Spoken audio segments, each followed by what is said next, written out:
Coming to you live from Stuart, Florida, the greatest little town in the world, it's the award-winning, critically acclaimed Get Up and Go show on AM 1450 WSTU. You're invited to call the show anytime at 772-220-9788. And now, broadcasting live from their palatial studios, here are your hosts, Evan and Bonnie. Would help if I turned my microphone on this morning. And a top of the morning to you, TGIF. Are you an actual pastor? No, I'm not a pastor. Far from that. So why do you look so happy? Well, I'm happy because it's Friday. Now back to our regularly scheduled program. That's right. Our regularly scheduled program is all sorts of things this morning. The time now is officially 6:07. Mr. Clock, would you please certify? It's now 6:07 a.m. Yay, the weekend is here. I'm happy. Bonnie's happy. We're all happy. We all scream for ice cream. A lot of things going on too this weekend. Yeah. And there's just going to be like so much to do. And that, of course, coming up with Best Bets this morning on the show. And we're going to welcome in Jay Spicer, the chairman of the Martin County Fair, too. And because he's such a fair man, maybe he'll bring us some ice cream. Oh, I see what you went. I see how you went there. He's such a fair man. I like that one. You know, Jay, you're invited to bring us some cotton candy here. I don't know if you can get any cotton candy yet from the fair, but I'm always all about that. So, and plus we have a nice chocolate bar waiting for Jay Spicer too. Hint, hint, Jay, if you're listening this morning, we are hungry. That's just a subtle drop hint for you, right? Yeah, I'm not quite hungry yet. And, you know, every morning I do travel past that Circle K now, Evan, in Port St. Lucie, and they're making pizza. They're making this, they always have the whole pies just sizzling in the round rotator in that oven. And I look at them and, you know, I think about it on my way here, like, should I bring some in for me and Evan? One of these mornings, I think I'll make the stop. Pizza for breakfast is not that bad. It's not. And you know what? It doesn't have to be breakfast pizza. I like a nice sizzling with cheese and pepperoni in the morning, too. It doesn't have to be sausage and eggs on my pizza. Just do me one small favor. When you go in to buy it, just ask them how long it's been sitting there. That's all. Yeah, you know, it doesn't hurt to ask. And sometimes I can tell by the looks of it. Of the cheese. Yeah.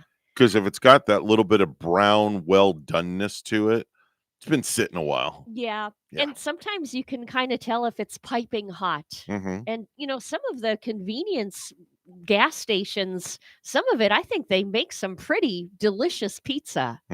Now, lately, I've been enjoying that Mod Pizza down on Prima Vista Boulevard. Oh, that's where you make your own pizza, right? You go in there and it's kind of you can put any amount of toppings. Right, it's one price, and you get anything you want. Any low price, and I think that price might be 10 or 11, maybe even under $10. Yeah, it's worth it. We have the equivalent to that over by us in St. Lucie West called Blaze. Same identical concept. Just two different names. Now, where is the Blaze one located? Because I would go to that. Okay, Blaze Pizza. If you get on Gatlin Boulevard and you go under 95, and then you get to the light where the Wawa is. Okay, you know where the Wawa is out west in Tradition? Yes, I do. I don't travel that. See, when I go to Tradition, I always take the back road cross town. And I rarely get on Gatlin, but that's okay. Okay, so if you take Crosstown, all the way to the end. Then you make a left and you're on Tradition Parkway, and then eventually Publix will be on the right-hand side.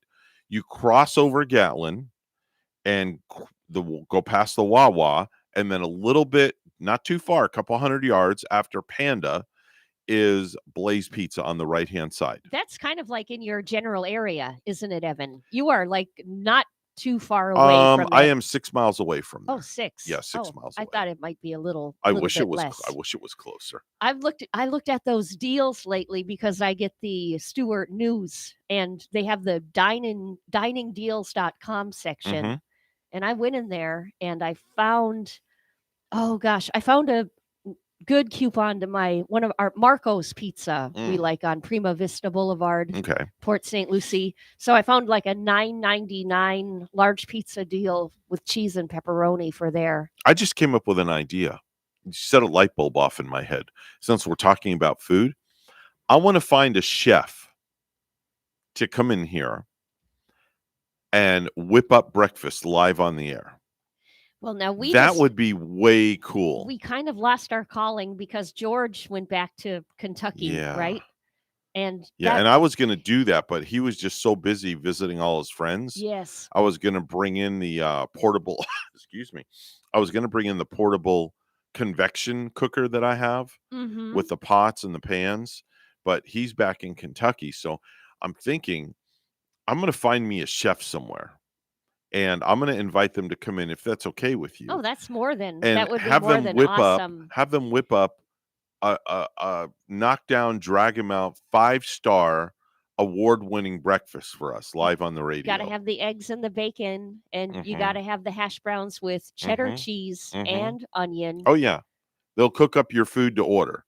I think I may know the person to do that, but I don't want to say any names yet, but I'm going to converse with them. I really want to be out and about tomorrow night when the Packers are playing. Do you? You want to be out? You don't want to be on the glued to the TV? No, I kind of want to be out watching somewhere. Like the St. Lucie Draft House is really looking good to me for tomorrow night. With you all and Gary of their, tomorrow night at the Draft House, getting a cold one, possibly, and a burger. Oh man, that sounds good. And I almost hope, Evan, that the weather isn't perfect. It would be great if it was like cloudy, miserable, and drizzly and cold. Where the game is?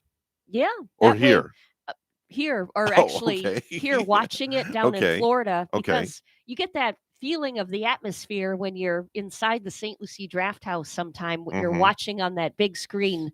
And if it's drizzling outside and you're watching the Green Bay Packers at Lambeau, you get the feeling like you're watching that football in Wisconsin. Like you're there. Yes. All right. Like we could arrange that. I could have a fire department come with a hose and walk in the front door and spritz a little water. Yes. We could do that. You could get one of those snow makers with Lenny's Pick'em League. Now, we named that league after the late Lenny Davis. Oh boy, did we love him. But I had such a memorable time with him.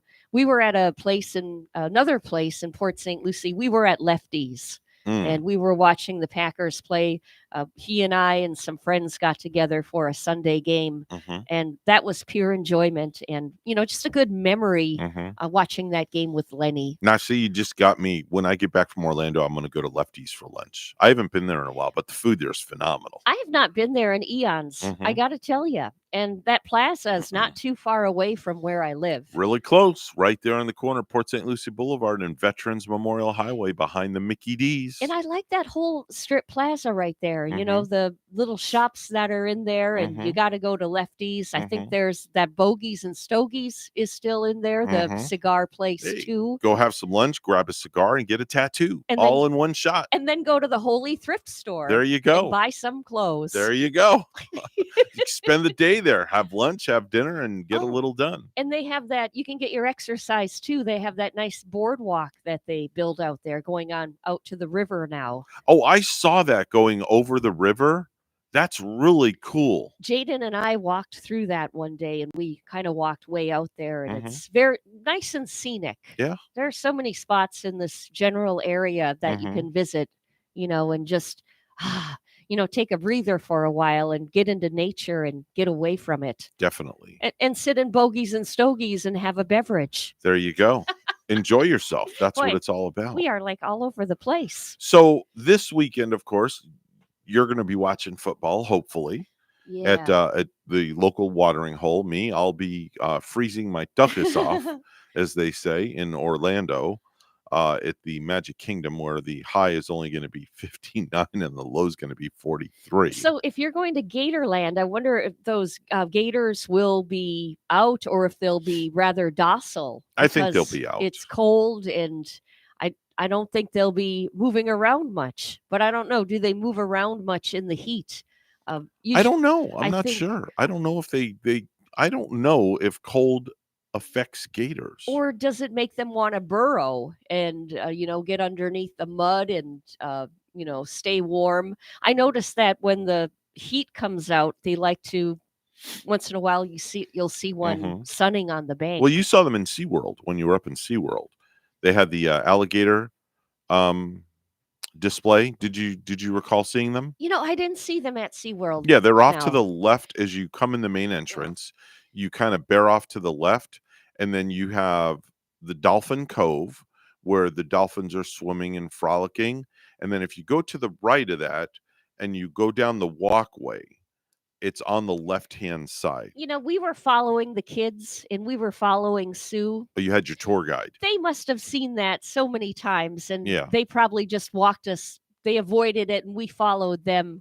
So, I just remember the dolphin nursery, and then sooner or later we were walking into that winter wonderland you go in before you hit the penguins. And I completely missed the gators. So I'm going to ask them about that. All right. Yeah, and I'm going to ask why. But my question, I was always curious about this. When I saw the gator display at SeaWorld, the gators never really were moving around. They were just kind of hanging out, like they were kind of like drugged or something. Were they kind of big, fat, plump gators too? Well, like they got really big ones, they got small ones, they got medium-sized ones. But I just noticed they're very mellow. Yeah. Very, very mellow. I think those gators are pretty mellow too when we go to like the Pro Bass Shop store, that good one up in Palm Bay where we go to once in a while. You go in across that little bridge and then you look at the gators and they seem kind of docile. But I kind of like that big swimming river that they have where, they kind of built a river there for the gators. Next time you go to Orlando, speaking of gators, the Gaylord Palms Resort. Oh, you ever been in there? I want to go there, but I've never been. Okay. Gaylord. They have gators. Yeah. They have gators there in their little pond, and they have feeding time for the gators, and they're set times, and you can watch the guy feed the gators. It's really super cool. And I'm sure the gators know what time they're going to be fed. Oh, are you kidding? They have that down to a science. Do they throw them big plump chickens? Oh, yeah. Then they throw them chickens, they throw them steaks, they throw them pork chops. Wow. They throw them just about anything they can get their jaws on. They're well-fed babies. They are, without a doubt. We have a phone call. Good morning. How are you? Who's this? Good morning, Evan. Good morning, Bonnie. This is your buddy, Charlie. Good morning, Charlie. How are you today, Charlie? Oh, I'm great. Bon, I have never, ever associated the word docile and gator, alligator. Going on? No, I've been out there. Alligators in Wisconsin? We don't have gators up in Wisconsin, but I've seen some docile ones, like down here. I mean, please don't pet an alligator, Bonnie. I would hope not. They're not docile. Well, they're just hanging out, waiting for meat. And if they meet you, you're their meat. Meet you. I hear they can run pretty fast too. Like if you try to outrun a gator. Yeah, they can. And this business of go on, zigzag. The gators love that. Oh, yeah, good. but that is true though. He is playing with me. If you run zigzag, the gator cannot get you. The gator only runs in a straight line.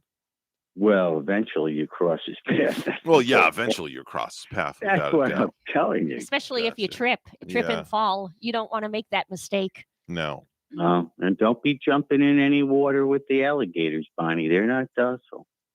Oh, well, thank you for that wonderful advice, Mr. Charles. Thank you. Charlie. Maybe a porpoise or a dolphin. They're very nice. I would like to pet a dolphin and swim right beside one. Oh, you need to go to Discovery Cove and swim with. Definitely so. Oh man, that was a great time Rachel and I had. 8:20. Boy, don't I wish it was 8:20. It's 6:20 on a docile morning show. Let's go to the news desk. Bonnie's standing by. Good morning, Bonnie. Good morning. Well, a man is dead after a shootout with deputies in Northeast Florida. It happened last night in Baker County at the John M. Bethia State Forest. Baxter. The sheriff's office says 3 deputies and the man fired at each other, but no deputies were hurt. A teenage shooting suspect will have to spend the next few weeks behind bars in Seminole County.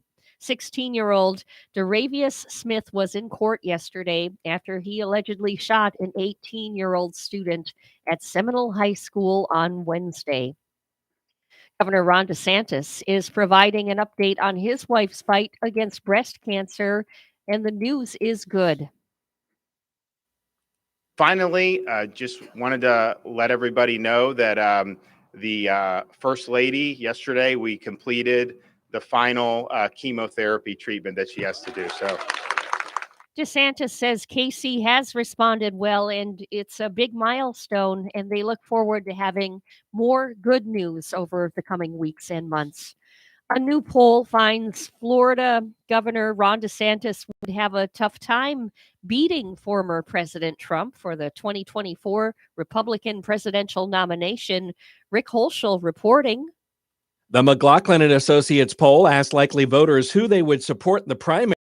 The president came out on top with 53%. Governor DeSantis came in at a distant second place at 13%. With Trump removed from the equation, DeSantis led the pack of potential candidates at 26%. I'm Rick Hochul. Sad news from Indiantown, where a 15-year-old Hobe Sound girl, Martin County Sheriff's deputies knew as a habitual runaway, was struck and killed by a train Monday evening as she was walking on the tracks.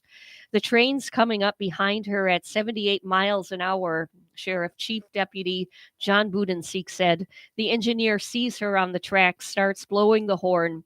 He assumes she was wearing earphones or something to muffle her hearing. He said investigators later found Emily Go Chavez, a student at Spectrum Academy in Stewart, had not been wearing earbuds or headphones. He said 100 passengers were on the southbound Amtrak train, and none of them saw what happened. The train struck her around 4 p.m. as she was walking on the tracks train alongside a 13-year-old friend, Budenseek said.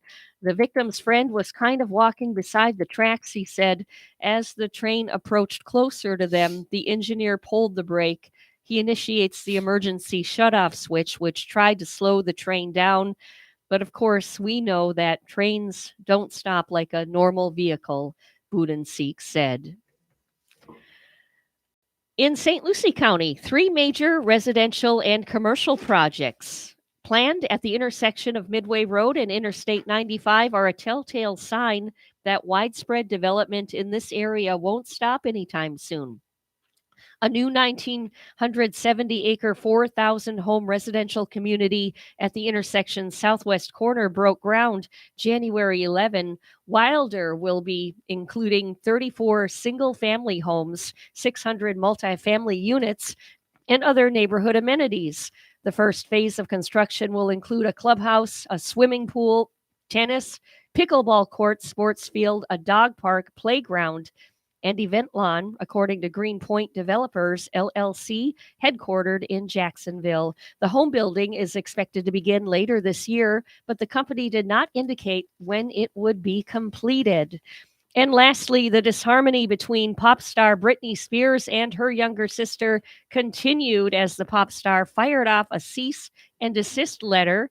The letter urged Jamie Lynn Spears to quit referencing Britney derogatorily as she promotes her new book, People reported. In November, a judge terminated Britney Spears' conservatorship, through which her father, Jamie Spears, and others controlled multiple aspects of the singer's life, including finances. Oops, she did it again.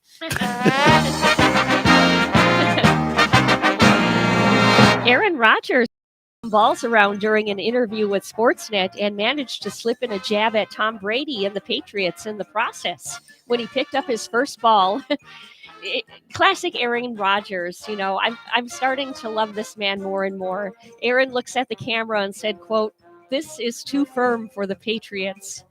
And tomorrow, Aaron and the Green Bay Packers play San Francisco. And on Sunday, it's Brady and the Tampa Bay Buccaneers facing the LA Rams. If they both win, they'll go head-to-head next week into the NFC title. Tomorrow, carrying the games for sure. Green Bay, San Francisco at 6. Tennessee versus Cincinnati at 8 p.m.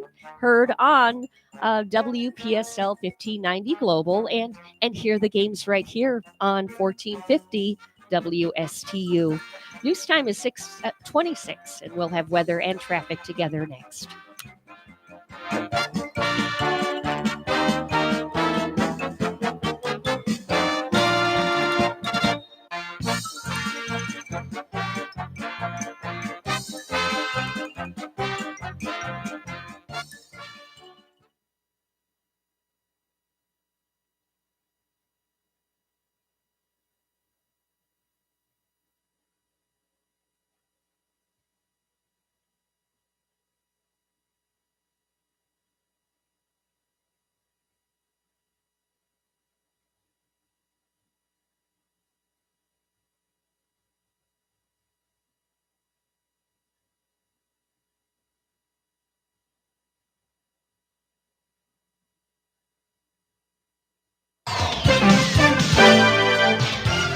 It is 6:27 on the Friday edition of the Get Up and Go show with Evan and Bonnie. It's time for traffic and weather together. Bonnie's got a first look outside the front door. Bonnie? And it's looking good for this Friday morning. If you're just stepping out, you got to be there at 7 this morning. You should be arriving on time. Things look good on the Turnpike and on I-95. If you see traffic throughout the morning, always tell us. We're at 220-9788. We're at 220-WSTU. 63 we have in Port St. Lucie this morning, and in Maribor, Denmark, 36 under a clear sky. Here's our weekend weather from WPTV. Your WPTV First Alert forecast calls for a cloudy start to the morning with foggy conditions up along the Treasure Coast. Morning temperatures starting off in the mid to upper 50s, some low 60s towards the coast. Afternoon highs today in the upper 70s, cloudy conditions throughout the day, then rain chances increasing through the evening and some strong thunderstorms possible, mainly later this evening. Tomorrow, cloudy with some passing showers, highs in the mid 70s. Sunday, a little cloudy, a little few shower activity. Then we'll dry out throughout the afternoon with more sunshine, highs in the 70s. I'm WPTV First Alert meteorologist Katya Hall on WSTU 50, Martin County's Heritage Station.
Let's get back to the Get Up and Go show. Here's Evan and Bonnie.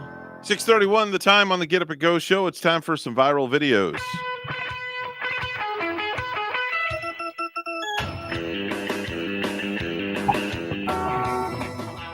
So I got a couple this morning. One is kind of it's very heartwarming. It's a lost wallet that was found and delivered to the front door, and all the video was captured and the audio from the Ring video doorbell. So this will warm your heart this morning. Hi. Parker. Are you looking for Parker? Yeah. Who is this? Oh, my wife, we just got back from Liberty Station, and my wife found his wallet. Stop it. Yeah. But I went shopping. No, stop it. She did not. We live in the mall. I literally want to cry right now. Are you kidding me right now? Like the best thing, somebody honest went in the wallet and got the address and sent it. That's just like so heartwarming. Now, was this the story about the lady's wallet, or did he return the wallet to find that it was the lady's daughter that didn't live there? A couple found a wallet. There was another story that came out earlier too, but that was in sometime in 2021. It says that it belonged to a kid who had just graduated college and it had almost $1,000 in cash. Okay. Plus credit cards, and the kid was at the police station making a report when the couple showed up at the kid's house with the wallet, and the parents were home. And there was $1,000 in cash. $1,000 in cash, and they never touched it. Yeah, I had seen. That's an awesome story, Evan. And I had seen one too, where a man in like a Walmart supermarket parking lot picked up somebody's wallet, and for some odd reason, he showed up at the home of the mother of the daughter who had lost the wallet, but there had been like cash and credit card in there too, and he was just honest, showing up at the doorstep, and he was a black man too. I just remember seeing the video for that one. Wow, it's very cool. So here's something. This is hilarious. There's a kid who returns home from the military. He has a key to the front door. He's a young man. He's 20 years old. Has a key to where he lived, and he wanted to surprise his parents. So he gets in the front door, and I do believe the dog gets to him first, and then he goes upstairs, and he opens his parents' door, and he catches his parents right in the act. Oh, and he just returned home from service? Yes. Wants to surprise them, and he got the surprise. Yeah, listen in. Come on, Moby. There's the dog. Going up the stairs. Getting ready to walk in the door of his parents. Turns the light on. It's a robbery.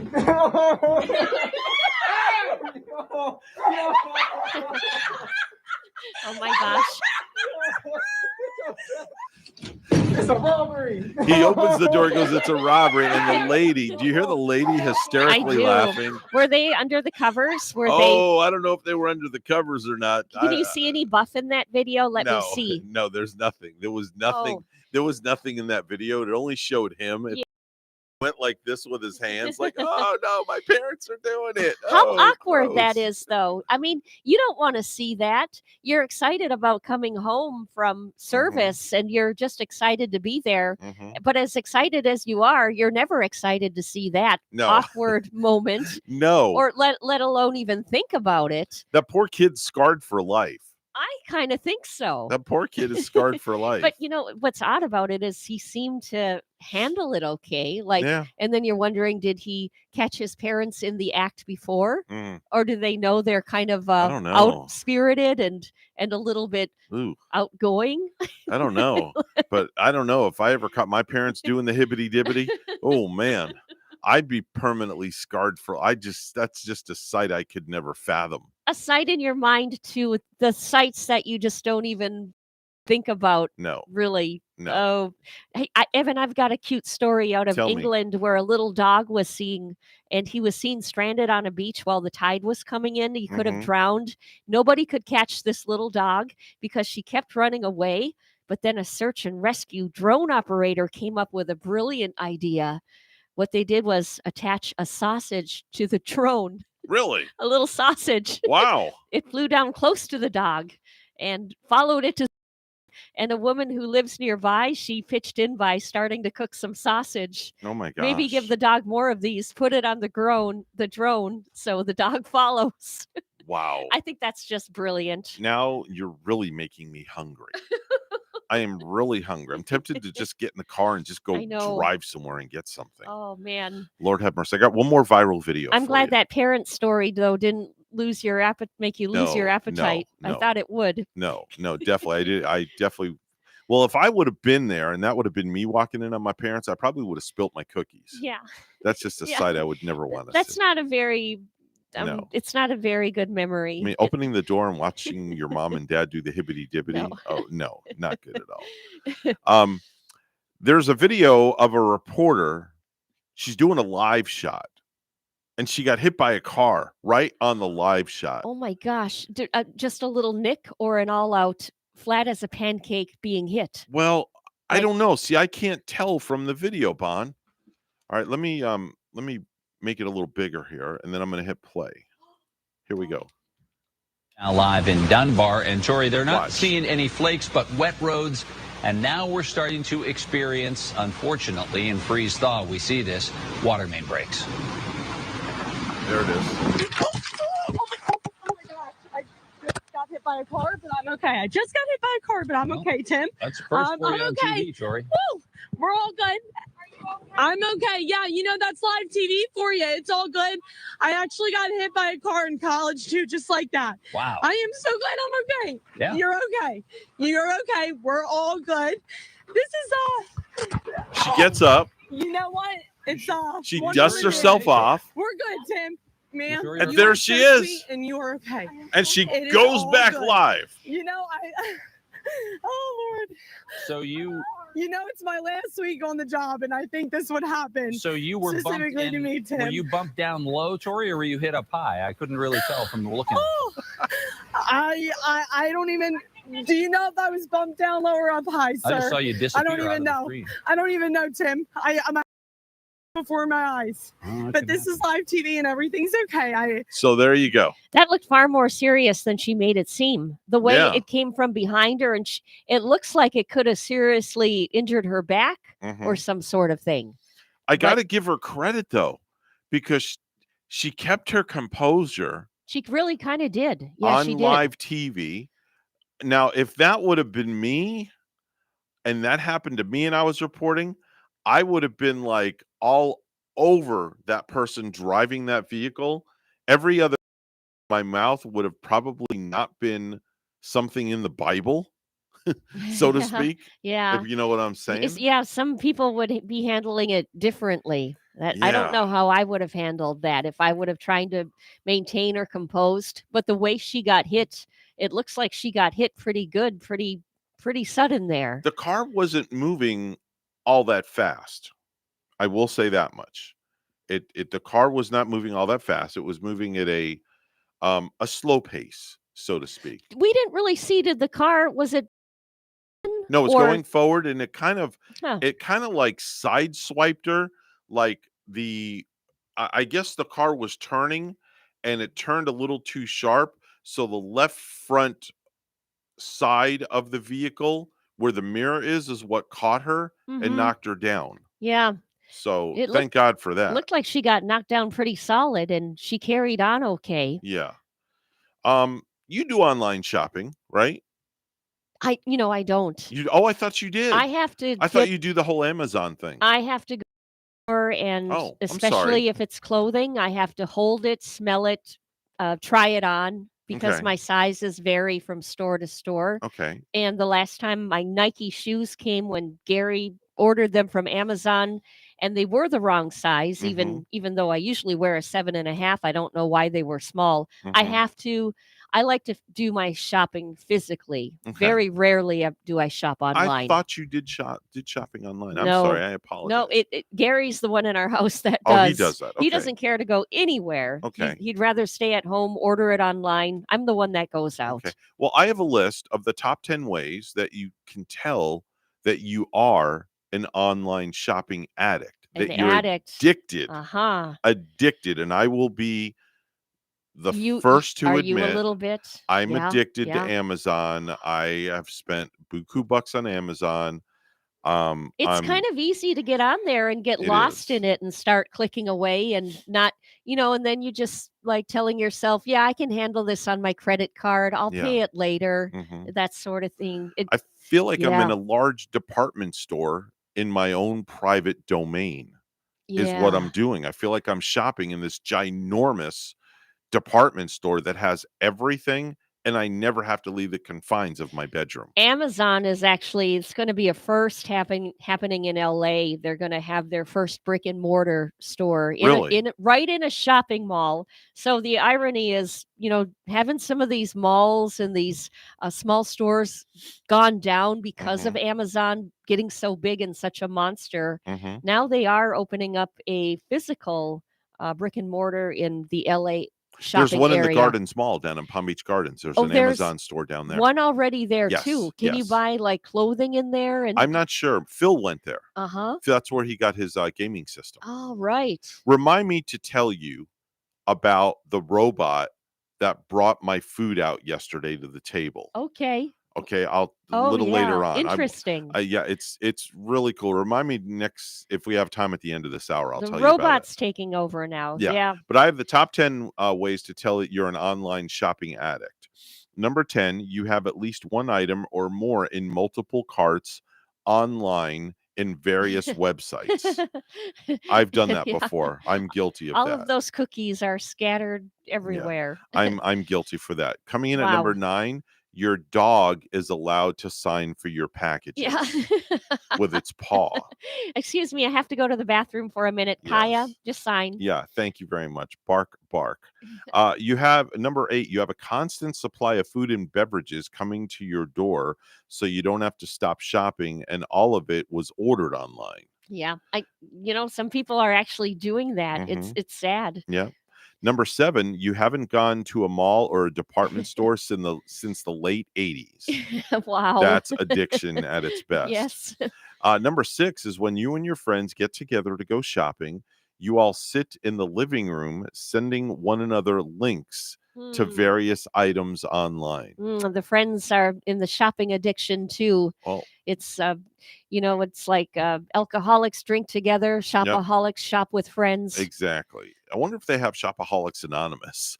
I wonder if they do. It's kind of like it. I wonder if it would be equivalent to Gamblers Anonymous. They do have gambling help. True. The FedEx guy parks his truck in front of your house for over an hour every single day. And recently, he's been seen taking his lunch breaks there. So therefore, he eats and delivers. Yeah. Number 4, your pet monkey asks you once a week to find him the cheapest bananas that are online. That's a good one. Number 3, you write nasty emails to Amazon every time the recommendation is slightly off from what your true taste is. Number 2 is you have 16 co-branded credit cards, and you only use each one for the online store that it's branded with. Wow. Yeah. Maybe I am a little bit of a shopaholic because I did get that credit card last time to Burlington. Actually used it twice. Now, is your Burlington card proprietary just to Burlington, or is it a Visa Burlington card? It's part of that. I think it's part of that Synchronicity Bank thing. Synchrony. Because, or is it Synchrony? Yeah, Synchrony. Because when I call there, I think I call to pay my card over the phone. Right. And right. I think I hear that Synchrony thing going. Gotcha. Same thing with my rooms to go. Is part That's of the Synchrony. Same deal. BrandsMart is part of Synchrony. It is. There's a lot of stores that are part of that Synchrony bank. Okay. So there's a crap ton of stores. So I'm paying back to Synchrony Yes. in these early 2020s. There you go. Number 1, you only ask where a friend got their stylish new shirt. To be polite, you know exactly where they should have gotten it at, which is, of course, online. Online. Yes, Yeah. online. So there's your top 10 ways to tell that you are a online shopping What's addict. trying to get me back is Wish, and I did download the Wish app. Yeah. And I got a pair of free earrings from it. But I Remember you never told me about that. and the earrings are nice. I love the earrings. But I never purchased anymore. A girl at work told me that she had to delete her app because she got very addicted to it. Yeah, that's another one. But here's the only issue with that, Bon, is when you order from Wish, it takes forever It does. to get here. It does, doesn't it? Literally. And it's literally it You're comes right. from China. They all the stuff comes from China. So my mom used to use this saying when I would be waiting for something. She would tell a slow boat from China. Yeah. And now literally that's true. And I forgot all about the earrings that I purchased, and they were like in this little brown bag, and the address actually said like Schenectady, New York, someplace up in New York. And I thought someone was sending me drugs in the mail or Oh my something. gosh. I got paranoid, but I opened them up. Nope, they're my earrings. There you go. It is 6:47 right now on the Get Up and Go show, the Friday morning edition. It's time for news. Brought to you by St. Lucie Jewelry and Coin. Bonnie standing by with the headlines. Good morning, Bonnie. Good morning, Evan. A teenage shooting suspect will have to spend the next few weeks behind bars in Seminole County. 16-year-old Deravia Smith was in court yesterday. Allegedly shot an 18-year-old student at Seminole High School on Wednesday. A new poll finds Florida Governor Ron DeSantis would have a tough time beating former President Trump for the 2024 Republican presidential nomination. And Rick Holschel reports.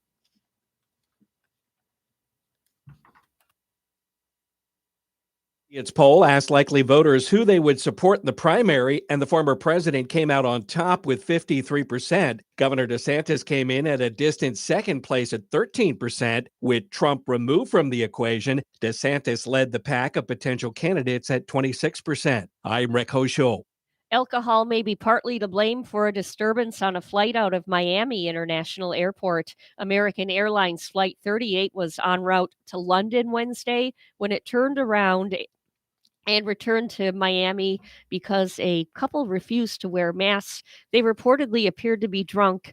No one was arrested. Amazon announced plans on Thursday to open its first brick-and-mortar clothing store, Amazon Style, which will be located in Los Angeles, will offer women's and men's apparel, shoes, and accessories, the company said. The Centers for Disease Control and Prevention has a new recommendation for an old tool. The more contagious Omicron variant is prompting a call to use more protective masks, but it has also caused prices to soar for some of them. Here's WPTV's Michelle Quesada.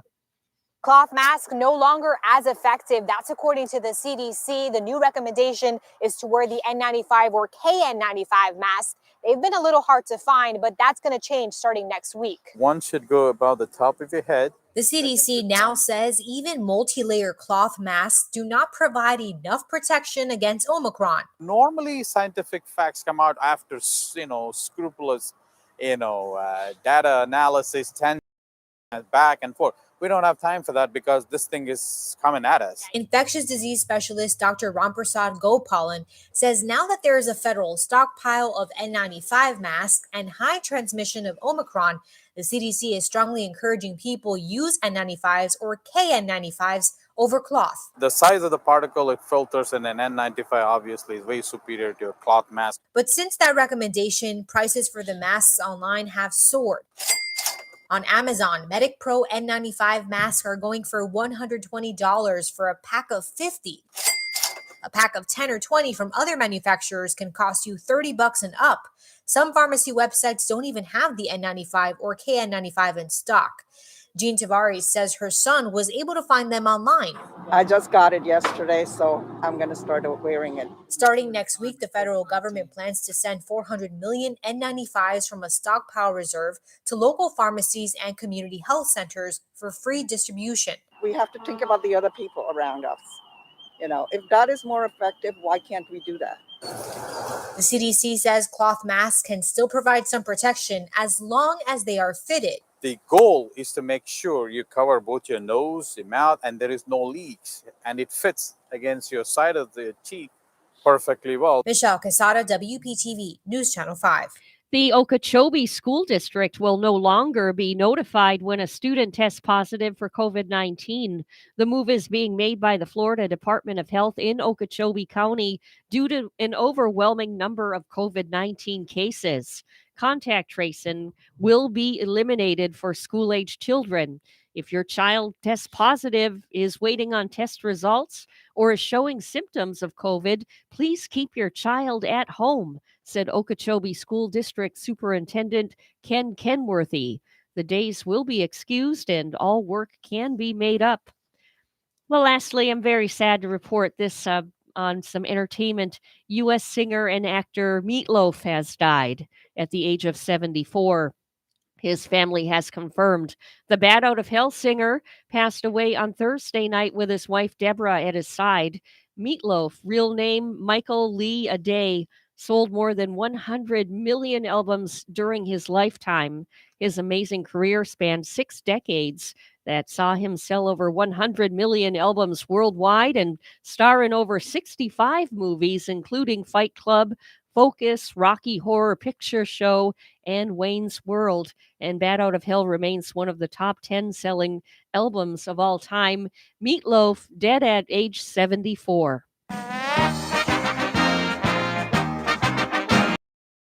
American Jessica Pegula advanced to the 4th round of the Australian Open for the second consecutive year with a 7-6, 6-2 victory over Nuria Parizas Diaz on Thursday.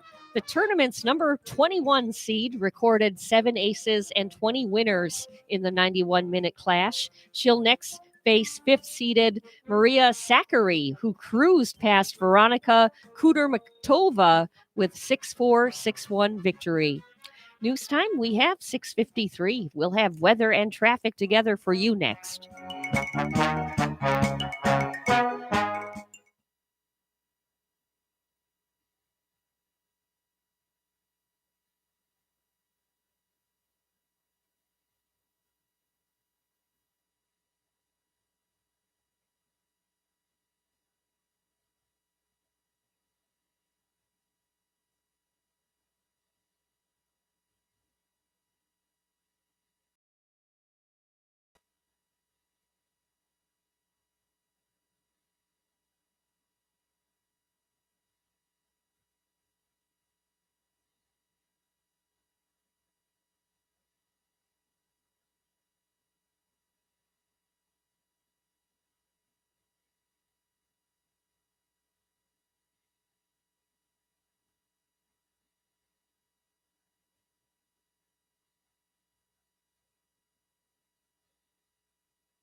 $6:54 right now on the Get Up and Go show with Evan and Bonnie. It's time for traffic and weather together. Bonnie, how's it looking outside? Traffic is moving quite nicely here up and down the Treasure Coast, but look for fog and those foggy conditions where there is a travel advisory out on I-95 throughout the Fort Pierce area, right, moving through Port St. Lucie and Stewart. So that whole I-95 area this morning, a travel advisory, and use some caution.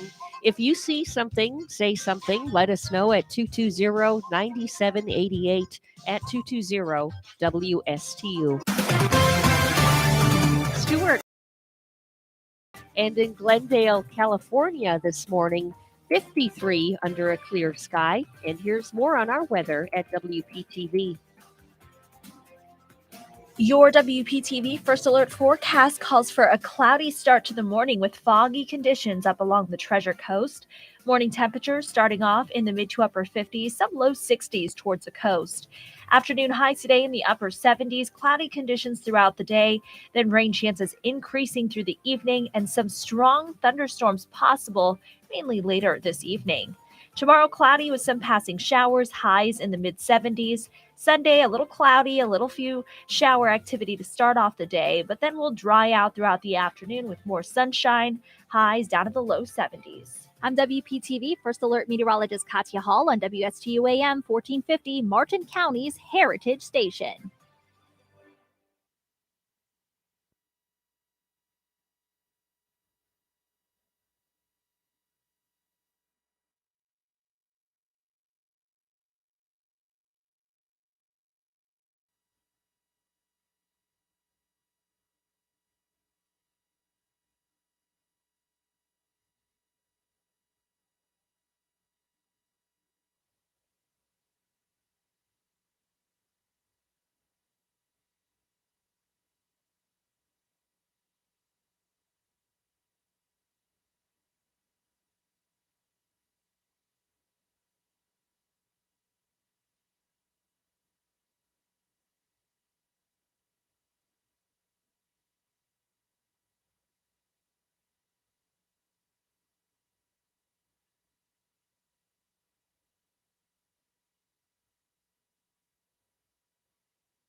If you have a suggestion for the show, we would love to hear from you. Send us an email to WSTUmorningshow@gmail.com. Now let's get back to the Get Up and Go show. Here's Evan and Bonnie.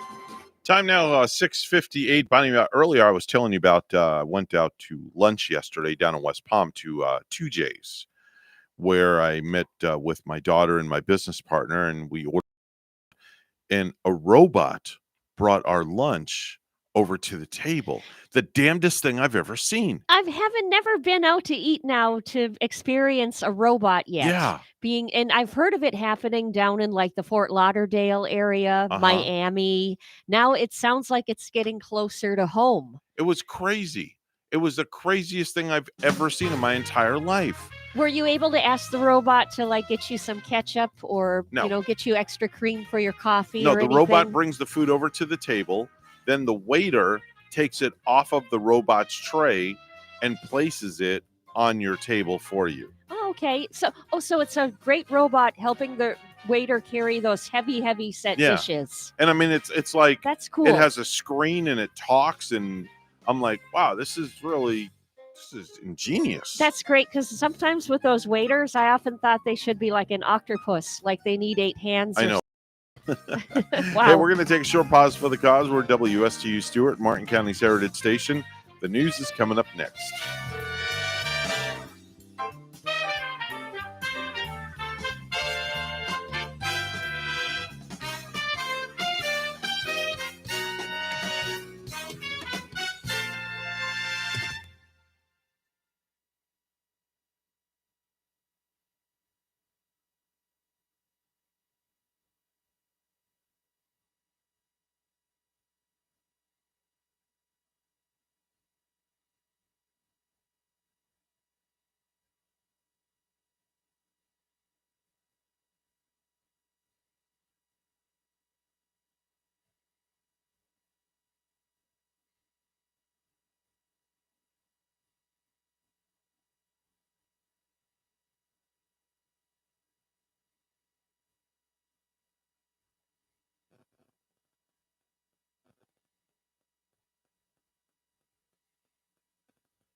Coming to you live from Stuart, Florida, the greatest little town in the world, it's the award-winning, critically acclaimed Get Up and Go show on AM 1450 WSTU. You're invited to call the show anytime at 772-220-9788. And now, broadcasting live from their palatial studios, here are your hosts, Evan and Bonnie. Thank God it's Friday, they say. Who's ready to have some fun? Well, we're ready to have some fun. Sorry. Well, get it out. What do you want to say? Ask me the question. How did you get on the radio? Well, I got on the radio by applying for a job, and I got hired. Pretty simple. 7:07 is the time, Mr. Clock. It's now 7:07 a.m. 7:07.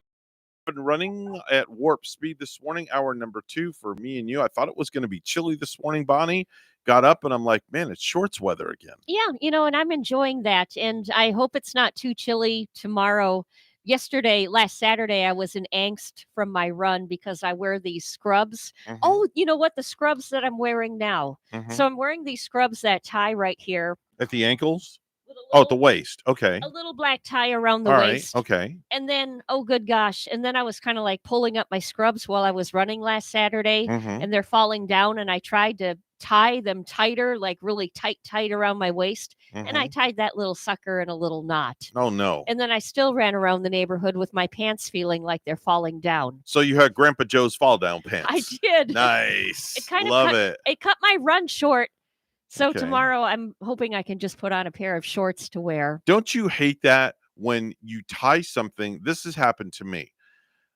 I will tie like sweatpants or a pair of shorts that are just a little bigger on the waist. I'll tie them really snug so they don't fall down. Yes. And then that bow turns into a knot. Oh, yeah. And then you can't get yeah. them off. Yeah. What do you do?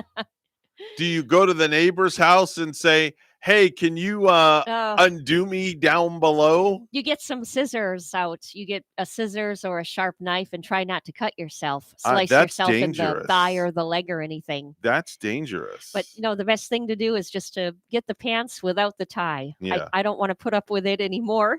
There you go. Let's do some birthdays.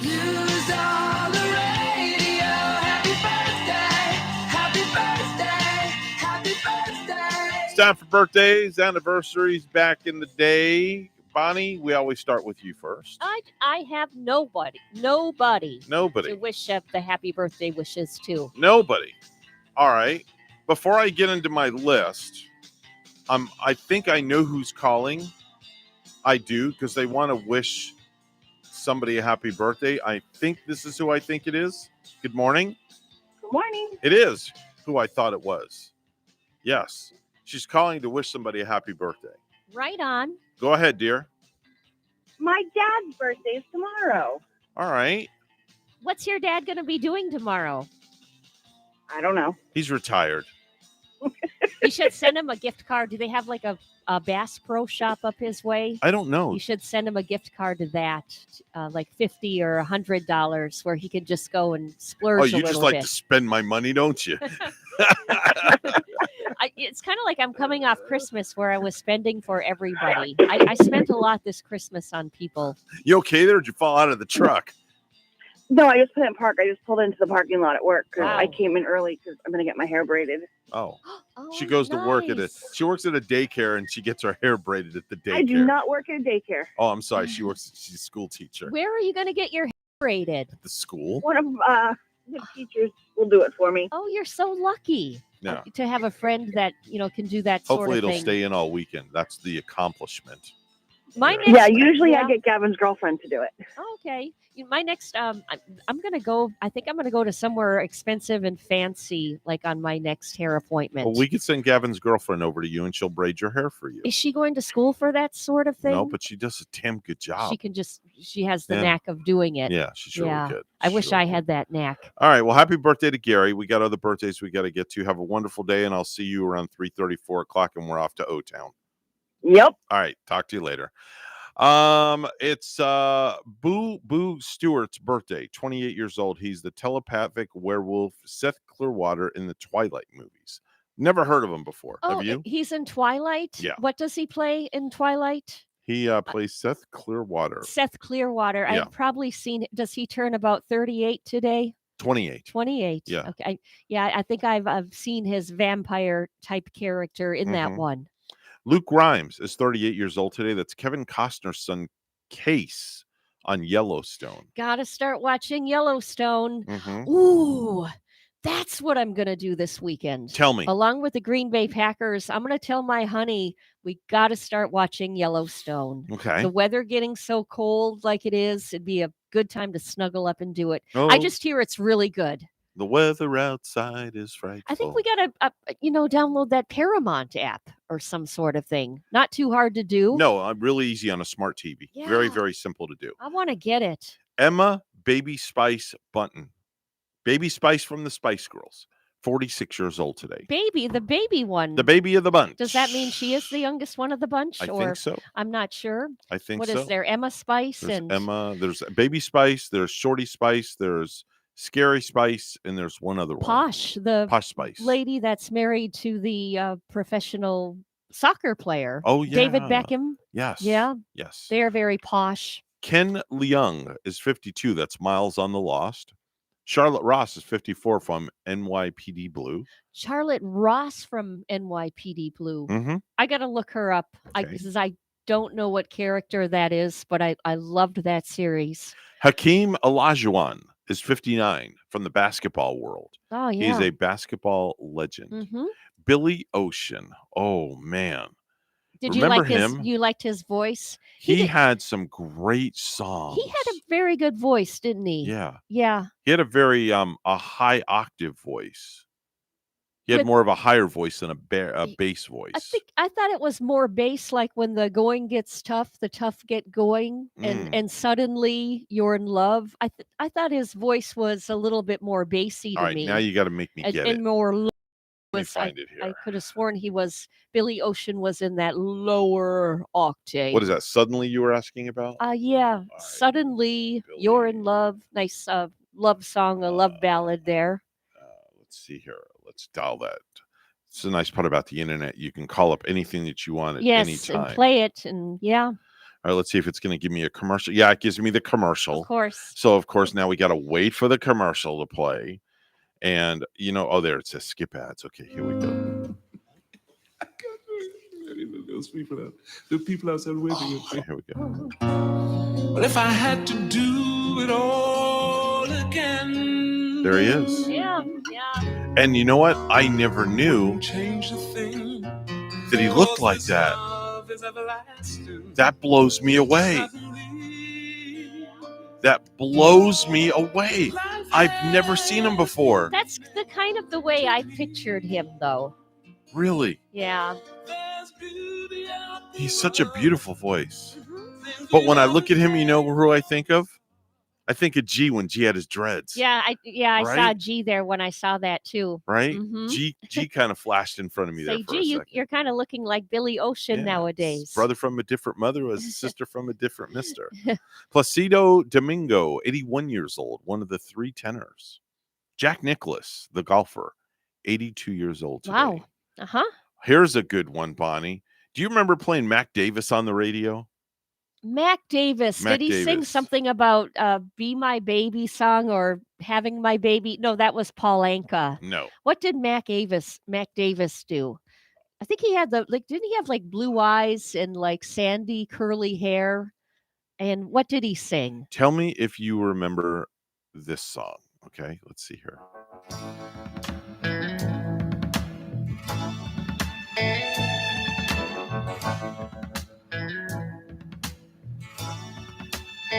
Tell me if you remember this.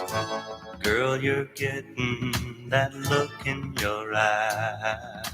Oh yeah. Yeah, remember that one? Baby, baby, don't get hooked on me. There you or go. Some song he sang that one. Nailed it right on the head. How old is he today? He would have been 80 years old today. He passed away 2 years ago. Oh, he did. Yeah, Yep. I didn't even hear of him dying. And, sad to learn this morning that we lost Meatloaf at the age of 74.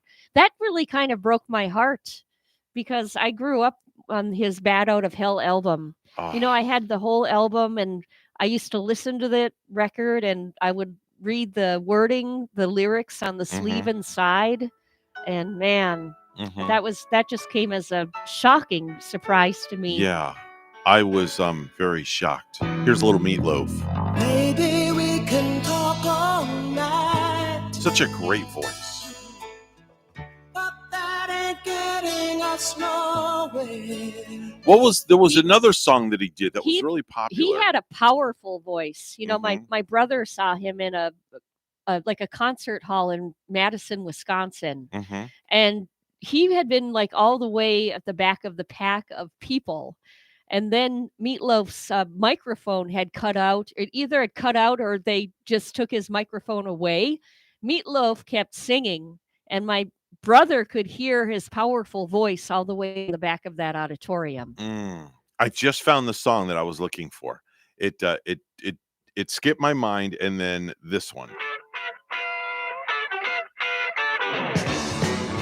Remember this one? Yeah. This is another one of his classic hits. He died this morning, or he died Thursday, actually, at the age of 74. The family, they didn't come out and say what the cause was, but Meatloaf, 74 years old with his family, his wife, and I think his 2 daughters were right beside him. Yeah, such a shame.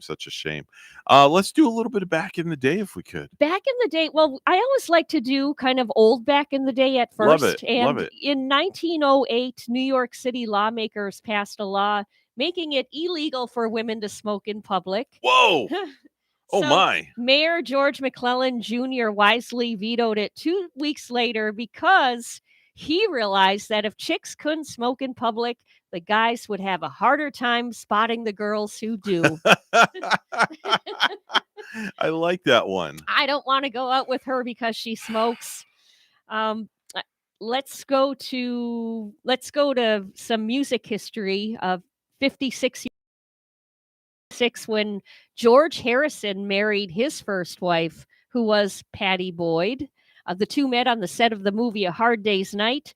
She left him in the 70s for Eric Clapton. And in her autobiography, Wonderful Tonight, Patty says that while she was still married to George, Eric showed up at their home one night drunk. George handed him a guitar and took one up himself. They proceeded to engage in a 2-hour guitar duel for Patty's honor, which Eric won at the time. Wow. She met George first, then she meets Eric, but some great songs came out because of Patty Boyd.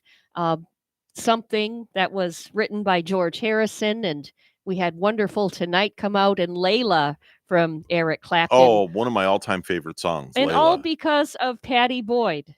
Yeah. Wow. They were crazy about that woman.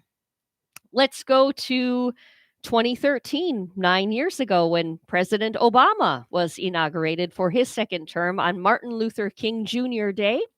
And last I have 2 years ago in 2020, the first confirmed case of COVID-19 was found in the U.S. of January 21st of 2020. Wow. That's amazing. Can't believe it's been 2 years since COVID happened. It doesn't even feel like it, right? No, not at all. It just seems like it's been a lifetime so far. Wow. Probably because, some of us had to go in quarantine and we had to stay home from work for a long while, and things kind of slowed down. And we all got projects. We all got busy with some new hobbies. Yeah, some definitely. Of us. We all stayed in the lockdown. It's a National Hugging Day, so do make sure to hug somebody today. Give them a nice hug and show them that you appreciate them. And lastly, one more for you. It's National One-Liner Day. National One-Liner Day. And here's what it would sound like with Alexa doing one-liners. Here are some one-liners. My first job was working in an orange juice factory, but I got canned. I just couldn't concentrate. I bought some shoes from a drug dealer. I don't know what he laced them with, but I've been tripping all day. That's great. My boss is going to fire the employee with the worst posture. I have a hunch. It might be me. The first time I got a universal remote control, I thought to myself, this changes everything. And jokes about premenstrual syndrome are not funny, period. That's it for me. Nice one-liners from Alexa. Right, that's courtesy of our friend Alexa. It is 7:21 on the Get Up and Go show this morning. It's time for news. We're going to go right to the news desk. Bonnie has the morning headlines. Good morning, Bonnie. Good morning. A man is dead after a shootout with deputies in Northeast Florida. It happened last night in Baker County at the John M. Bethia State Forest in Baxter. The sheriff's office says 3 deputies and the man fired at each other, but no deputies were hurt.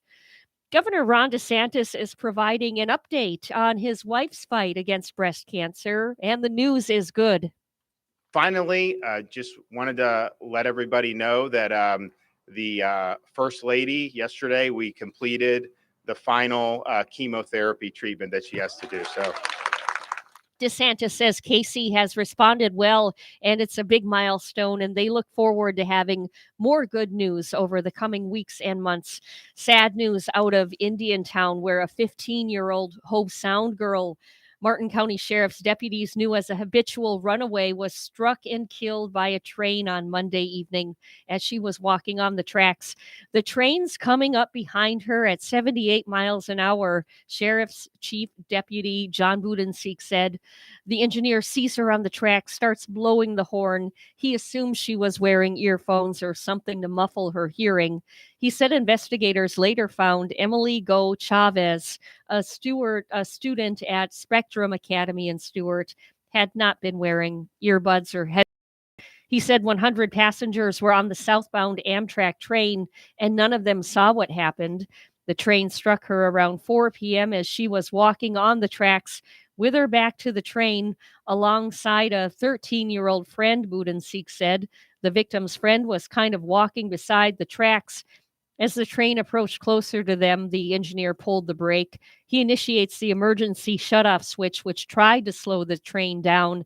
But of course, we know that trains don't stop like a normal vehicle, Budenseek said. And U.S. singer and actor Meat Loaf has died, and at the age of 74, his family confirmed the Bat Out of Hell singer passed away on Thursday night with his wife, Deborah, at his side. Meat Loaf, real name Michael Lee Aday, sold more than 100 million albums during his lifetime. Lastly, the price at the pump and in stores is higher these days. The Consumer Price Index from the end of 2021 shows inflation rose 7% from December 2020 to December 2021, according to the U.S. Bureau of Labor Statistics. In the same year, Americans saw a 49.6% price increase in gas and a 12.5% increase in meats, poultry, fish, and eggs, and that according to the U.S. Bureau of Labor Statistics. Quarterback Dak Prescott has been fined $25,000 by the league for his post-game comments related to the game officials following Sunday's loss to the San Francisco 49ers. A source told ESPN on Thursday. Yeah, he probably meant it. Yeah, he said what he said. And guess what? That ain't no crime. Ain't nothing wrong with feeling disgusted with the referees and the job they did. Here's the most egregious part about Dak Prescott. Ultimately, you were trying to blame the referees for the game, not for the moment. You were out there for 60 minutes and you played like hot trash. That's the reality. One play, think about this. What Dak was in a position to do, to go, and not necessarily a Hail Mary, because it wasn't like he was 60 or 70 yards downfield. But basically what you tried to use a couple of seconds that you thought should have been available to you to try to pull off a miracle and use that to blame officials for what you were on the field 60 minutes doing, or 59 minutes and 40 seconds. That was you, Dak Prescott, the quarterback for the Dallas Cowboys, who, by the way, I don't understand how you have less followers than me, but that's a different subject for another day. My God. Sit down somewhere. You're the quarterback for the Dallas Cowboys. I mean, damn, I thought he would have more followers. I need to say something in defense of Dak Prescott and play devil's advocate here. Guys, this was potentially their best the ball. Everyone thought this is their year. He went through injuries. He's heartbroken. He loses a game in embarrassing fashion. They have 14 penalties. Then someone comes up to him and says, "Did you see the fans throwing debris?" He was in the heat of the moment. We get that, Molly, and that's why I said we get it. But how are we going to act like this is egregious when other things that athletes have done? Then he comes up, shows his face, and says, "I apologize. We're all human and we make mistakes, especially when we're upset." You have an obligation when you make a point to listen to a retort. Okay, well, I wasn't done making it. Here's where I'm coming at you with. Molly, we're not saying that, oh my goodness, it's egregious and not to forgive him for it. What we're saying is you tried to point the finger at officials for what you didn't do in the end. He was asked a question. He was salty about it. Wait a minute.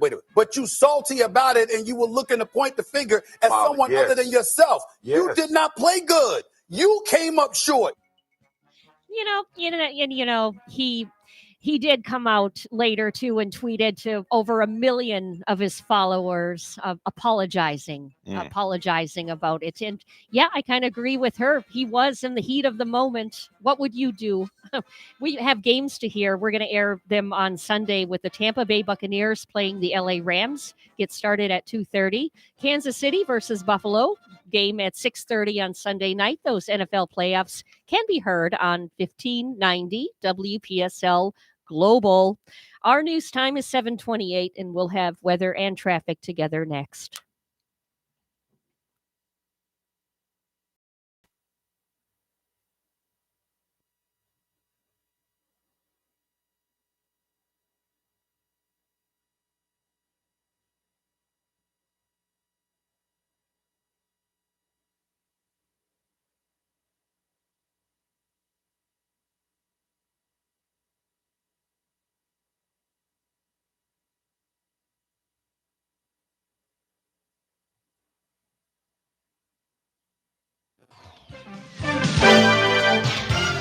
$7:28 right now on the Get Up and Go show with Evan and Bonnie. It's time for traffic and weather together. Bonnie?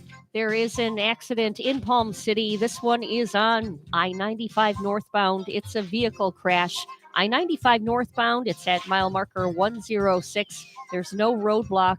And look for the foggy conditions as there's a fog advisory up and down I-95 for Martin and St. Lucie County throughout this morning. There's your latest look at traffic. 63 right now in Port St. Lucie, and it's 13 above, cloudy weather in Stowe, Ohio, that is. And here's more on our weekend weather at WPTV. Your WPTV First Alert forecast calls for a cloudy start to the morning with foggy conditions up along the Treasure Coast. Morning temperatures starting off in the mid to upper 50s, some low 60s towards the coast. Afternoon highs today in the upper 70s, cloudy conditions throughout the day, then rain chances increasing through the evening and some strong thunderstorms possible, mainly later this evening. Tomorrow, cloudy with some passing showers, highs in the mid-70s. Sunday, a little cloudy, a little few shower activity to start off the day, but then we'll dry out throughout the afternoon with more sunshine, highs down to the low 70s. I'm WPTV First Alert meteorologist Katya Hall on WSTU AM 1450, Martin County's Heritage Station.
You're listening to the Get Up and Go Show with Evan and Bonnie on Martin County's Heritage Station, AM 1450 WSTU. Now let's get back to the program with Evan and Bonnie.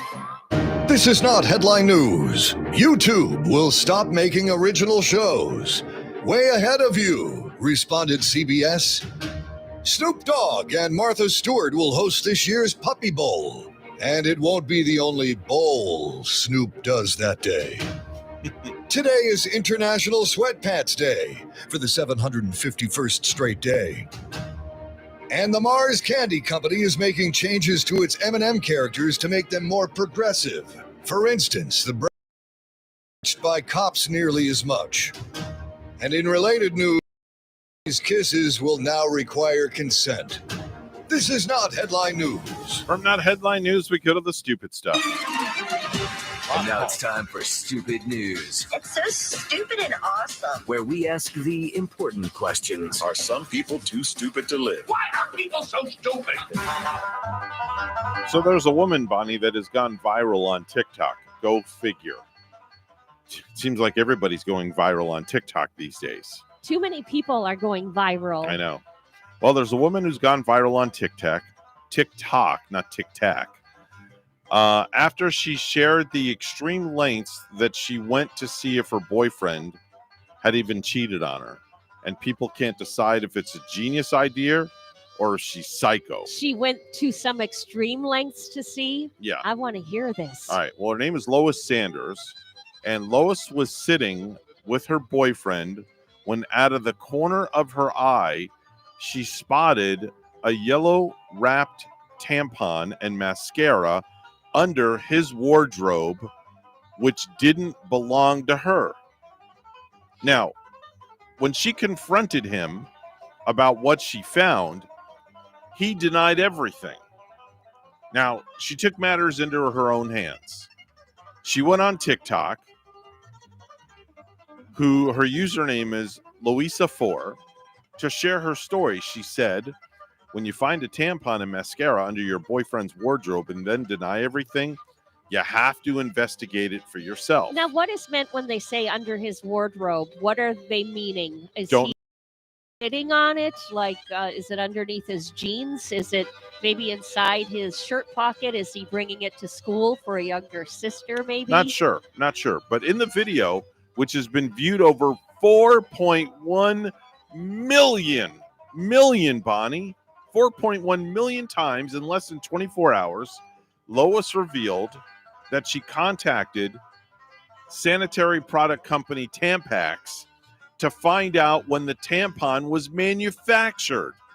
This is the extreme length that she went. How is that going to solve her problem of why it's hanging out with her boyfriend all of a sudden? Here's the answer to your question.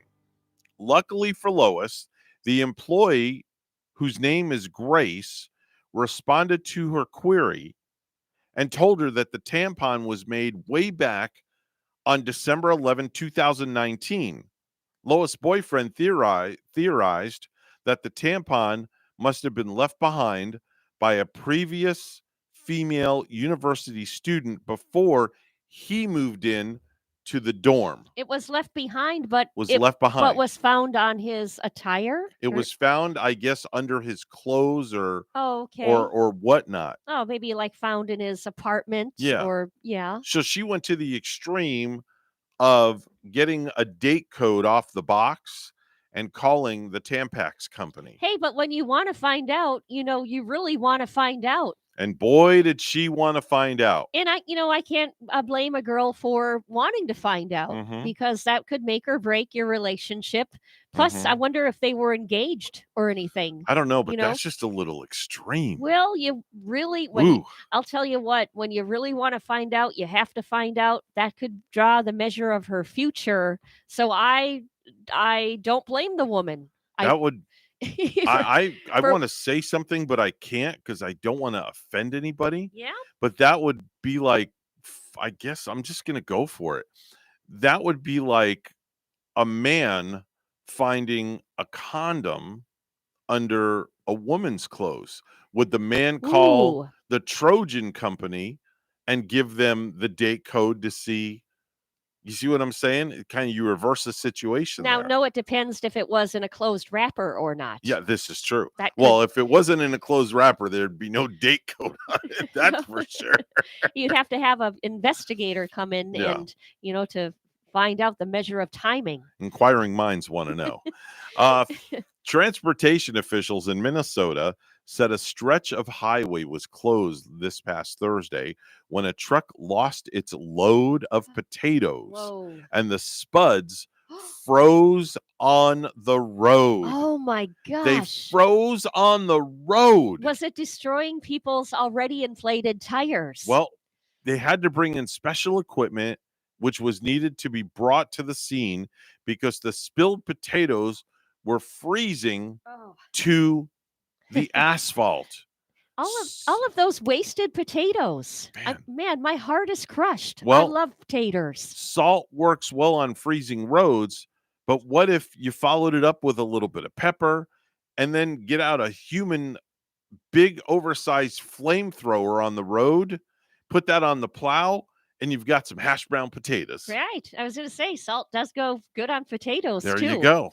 That solves that problem. Man. I wonder who got out and got all those potatoes off the road. I don't know, but that just was not a... that would take some cold and winter and some doing. It definitely was not a spudtacular event. Right. Last week, a 41-year-old woman in Houston, Texas, whose name was Sarah Beam, was worried that her 13-year-old son had contracted COVID-19.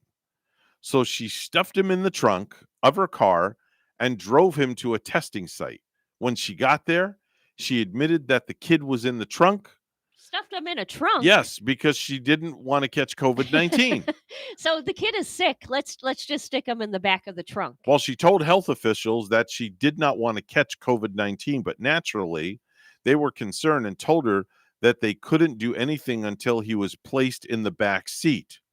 Security footage shows her letting him out of the trunk and putting him in the back seat. It's unclear if he was cool with being in the trunk, but it's illegal either way. Yeah. So she was charged with felony child endangerment. No doubt. And a warrant's out for her arrest. The son had apparently tested positive at home, and Sarah was taking him to the site for an additional test. And get this, the testing site was run by a school district, and Sarah was a teacher in the school district. Oh my gosh. Now she's on administrative leave. Wow. I'd hate to see what she does with her other students if she sticks her son in the trunk of her vehicle. Man.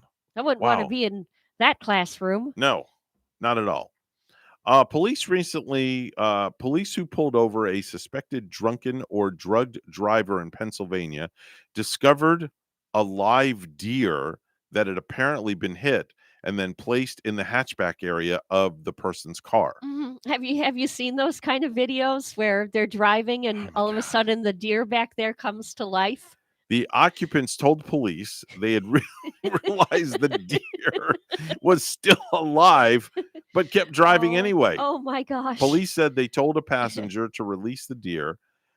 They told the passenger to release the deer and are investigating the 19-year-old for suspicion of driving under the influence of alcohol or drugs. Oh, so they released the deer? Yes. Did the deer go trotting off then into the woods? Made it back to Santa's village. All right. Bambi was able to get back go. to mom and dad.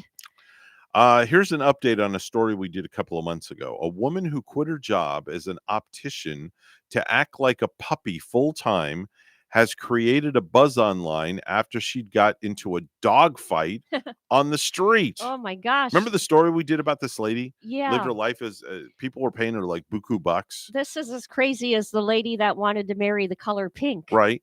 Jenna Phillips, who goes by the name Puppy Girl Jenna, earns more than $700,000 a year from filming content for her OnlyFans subscribers of her acting like a puppy. Acting like a puppy. Right. So the my videos, gosh. the videos include her playing fetch and drinking water from bowls, among other things.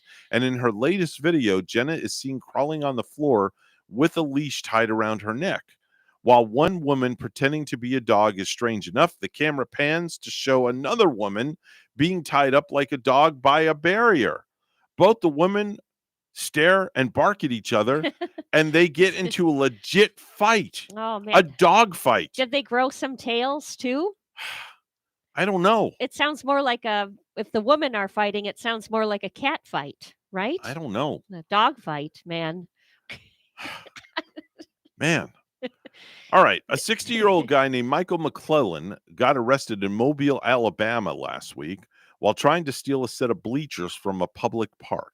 Bleachers from Yes. a park. Boy, that's Bleachers. Boy, that would take a big loader or something, wouldn't it? Well, there were 2 sets of metal bleachers sitting next to some tennis courts.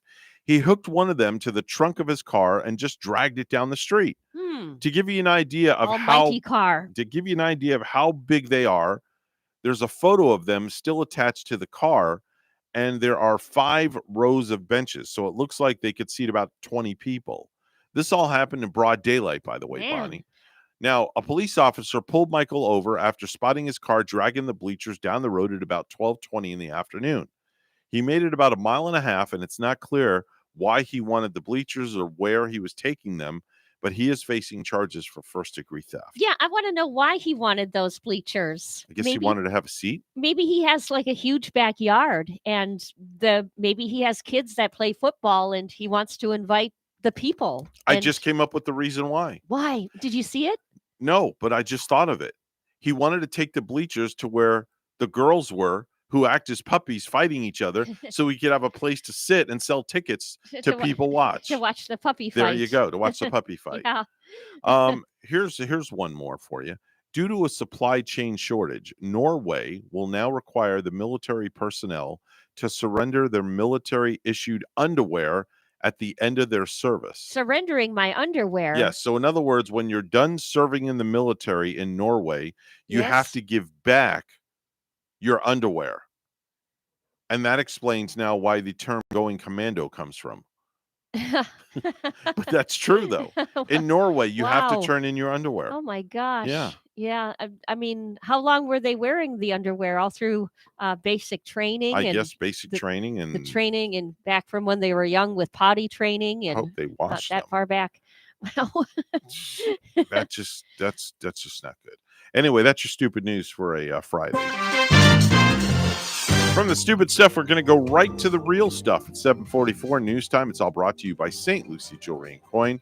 Bonnie's got the headlines this morning. Good morning, Bonnie. Good morning, Evan. A teenage shooting suspect will have to spend the next few weeks behind bars in Seminole County. 16-year-old Deravia Smith was in court yesterday after he allegedly shot an 18-year-old student at Seminole High on Wednesday. A man is dead after a shootout with deputies in Northeast Florida. It happened last night in Baker County at the John M. Bethia State Forest in Baxter. The sheriff's office says 3 deputies and the man fired at each other, but no deputies were hurt.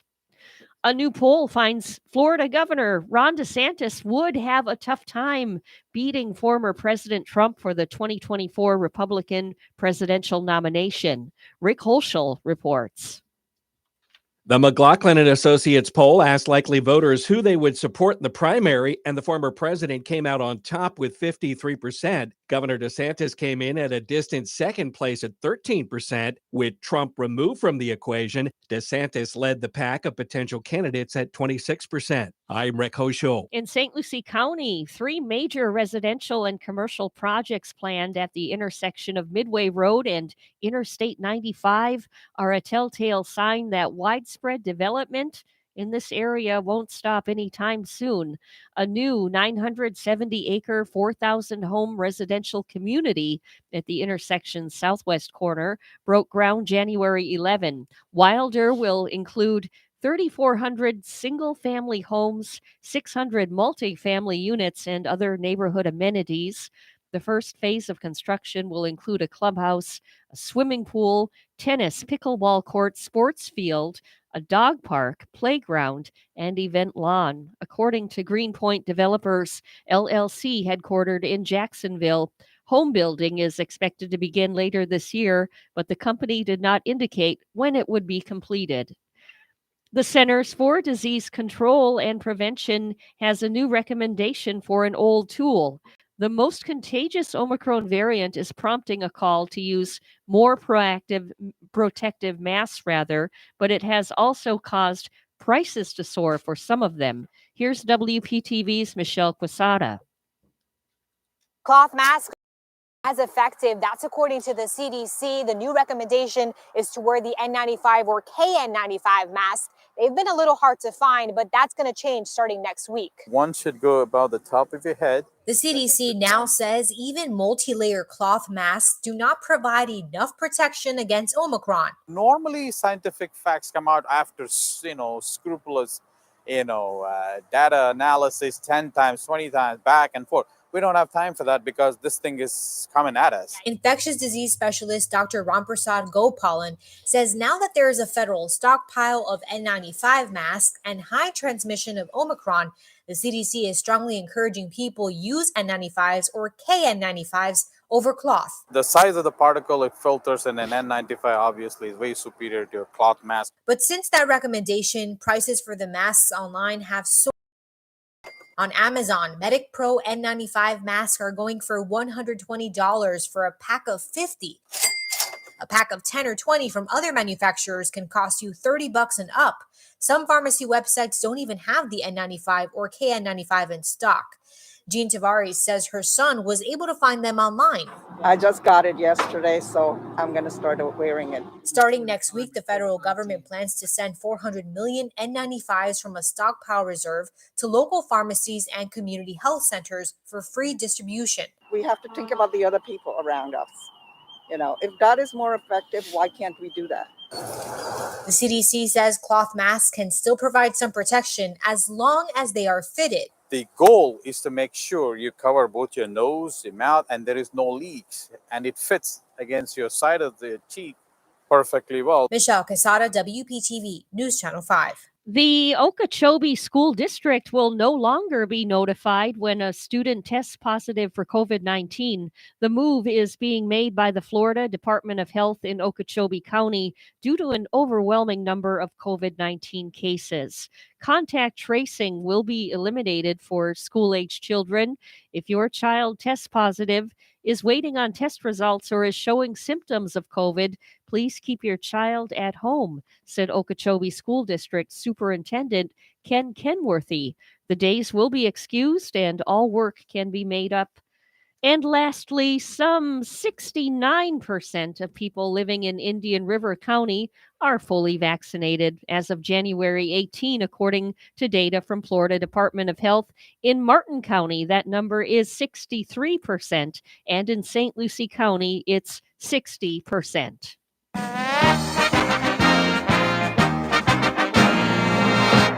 The owner of the Tampa Bay Rays is confirming Major League Baseball rejected a plan to split the regular season between the Tampa Bay area and Montreal. But Stu Sternberg says he doesn't want to move the team.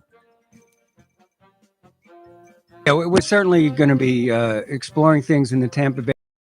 I've said since I've owned the team for 17 years that our goal has been to keep it here for generations and generations. In the NBA tonight, the Miami Heat are at Atlanta. The Orlando Magic are hosting the LA Lakers. News time at 7:50, and we'll have weather and traffic together next.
7:52 right now on the Get Up and Go show with Evan and Bonnie. It's time for traffic and weather together. Bonnie, how's it looking outside? We do see an accident, this one in Palm City this morning. It's on I-95 northbound at mile marker 106. Traffic getting through. You're going to see activity from the accident, but we're not finding any backup there at the moment. Foggy conditions, too, out this morning up and down I-95. So just use some caution when you're heading out. And if you see traffic, call us. We're at 220-9788, 220-WSTU. We're up to 67 this morning, Jensen Beach, and in Puerto Escondido, Mexico, it's a balmy 72. Here's our weather at WPTV. Your WPTV First Alert forecast calls for a cloudy start to the morning with foggy conditions up along the Treasure Coast. Morning temperatures starting off in the mid to upper 50s, some low 60s towards the coast. Afternoon highs today in the upper 70s, cloudy conditions throughout the day, then rain chances increasing through the evening and some strong thunderstorms possible, mainly later this evening. Tomorrow, cloudy with some passing showers, highs in the mid-70s. Sunday, a little cloudy, a little few shower activity to start off the day, but then we'll dry out throughout the afternoon with more sunshine, highs down at the low 70s. I'm WPTV First Alert meteorologist Katya Hall on WSTU AM 1450, Martin County's Heritage Station.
You're listening to the Get Up and Go show with Evan and Bonnie on Martin County's Heritage Station, AM 1450 WSTU. Now let's get back to the program with Evan and Bonnie. It is 7:56 on the Get Up and Go show with Evan and Bonnie. Coming up a little bit after 8 o'clock. We've got Bonnie's best bets for the weekend. And of course, our friend Jay Spicer, who is actually here in studio with us right now. Why don't you come right up to that microphone there. Number 5. Yeah, that's it. I'll turn that thing on. And don't need to ask me twice. No, I know that. You're not shy about that. Never. Welcome to our posh studios. Yes, swanky here. Yeah, nothing's changed. Well, Jay was here. Jay paid us a visit. It was 2 years ago now that you were in. I don't think you talked about the fair with us last year, but with COVID going on and everything, I think it's been a couple of years now. So he was here 2 years ago. Attended your fair, Jay, in the year of 2020. It was early 2020 that we had been to the fair last. Yes. And now we're at it again. At it again. Lots of good stuff going to be happening there, huh? Oh my, yes. Always trying to change, mold to fit the current situations in life, and just have a family-friendly opportunity to get out and have some fun. Are there going to be like any special protocols that are going to be happening because of COVID and things like that? No, the county has no anything official mandates or anything like that. Okay. We even went to a fair in another county, like I think last year it was. Yeah, we went out to the fair. They did have like the mask mandate, but then when we got out there, people were walking around too without their masks, like they weren't enforcing it like the law, like I'm Mr. Marshall. Yeah. And we're going to come out here and make you wear it. I mean, you go to all the sporting events and things like that, and you really don't see people wearing masks anymore. Especially over at where we are at Clover Park, they took the mandates away. Yeah, right. People like want to, enjoy a beverage, enjoy themselves. In fact, I had a very good beverage the last time at the fair that I was with you. You pointed it out to me. So, following the news and the breaks, I want to find out what that beverage was. Because for the life of me, I can't. But it was so good and tasty. It was huge. It was fruity. And I enjoyed it all the way home, non-alcoholic. I was just going to ask you that if it had alcohol in it. Wow. You're smoothie guy, I guess. And then we got to go on all the rides. So it's going to be spectacular. Spectacular. The bumper cars. And did you bring us any For those of you in traffic, candy? wouldn't you rather be in a bumper car right now? Hey, the last time I was in one, I got in one with my stepson, Jaden. And we were already pretty big at the time. So I don't think we'll be trying it this year. Oh, no. Bumper cars for everybody. We're going to take a short pause for the cause. The news is coming up next. And then when we return, we've got Bonnie's best bets for the weekend. And the gentleman that heads up the Martin County Fair, Mr. Jay Spicer, is going to be joining us on air, telling us about all the good things happening at the fair. We're WSTU Stewart, Martin County's Heritage Station. The news is coming up next.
Coming to you live from Stuart, Florida, the greatest little town in the world. It's the award-winning, critically acclaimed Get Up and Go show on AM 1450 WSTU. You're invited to call the show anytime at 772-220-9788. And now, broadcasting live from their palatial studios, here are your hosts, Evan and Bonnie. Thank you very much, Mr. Announcer, and a happy Friday to you. Let me hear your voice. All right, you can hear my voice. Just turn the radio up. What are you up to this morning? Oh, about 6'1". I'm going to go out there and give you a big disc jockey style introduction, okay? All right, you give me that big disc jockey style introduction. I'll take that for sure. It's 8:07, Mr. Clock. Would you please certify the time? It's now 8:07 a.m. It's now time for Bonnie's best bets for the weekend. Bonnie has all the latest and greatest things for you to do all around the Treasure Coast. And now, here's Bonnie. So good morning. And, we want to begin, Evan, get started with, we've been kind of avoiding the comedy acts right here in the area. I've been mentioning acts that are down south to us at the Improv, and Marty Jacobson must have sent us this, our good friend Marty. And, he wants to let everybody know, everybody should know that we have hot comedy right here in town tomorrow night in Stuart. And this is Groucho's Comedy Club. Have you ever ventured out there? You ever been to it?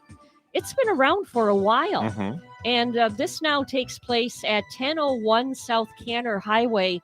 I think they used to have it in the Clarion Hotel right here on US 1. Yes. Now it takes place at the Elks Lodge in Stuart, Elks number 1870 on Canner Highway.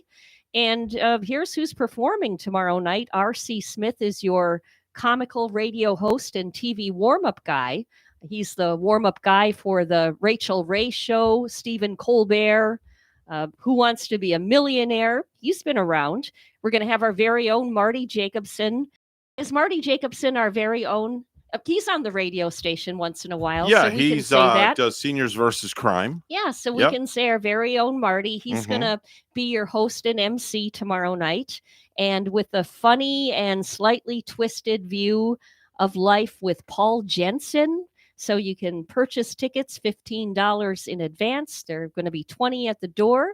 Not too bad for a night of comedy. The doors open at 5:30. Showtime will be tomorrow night at 7.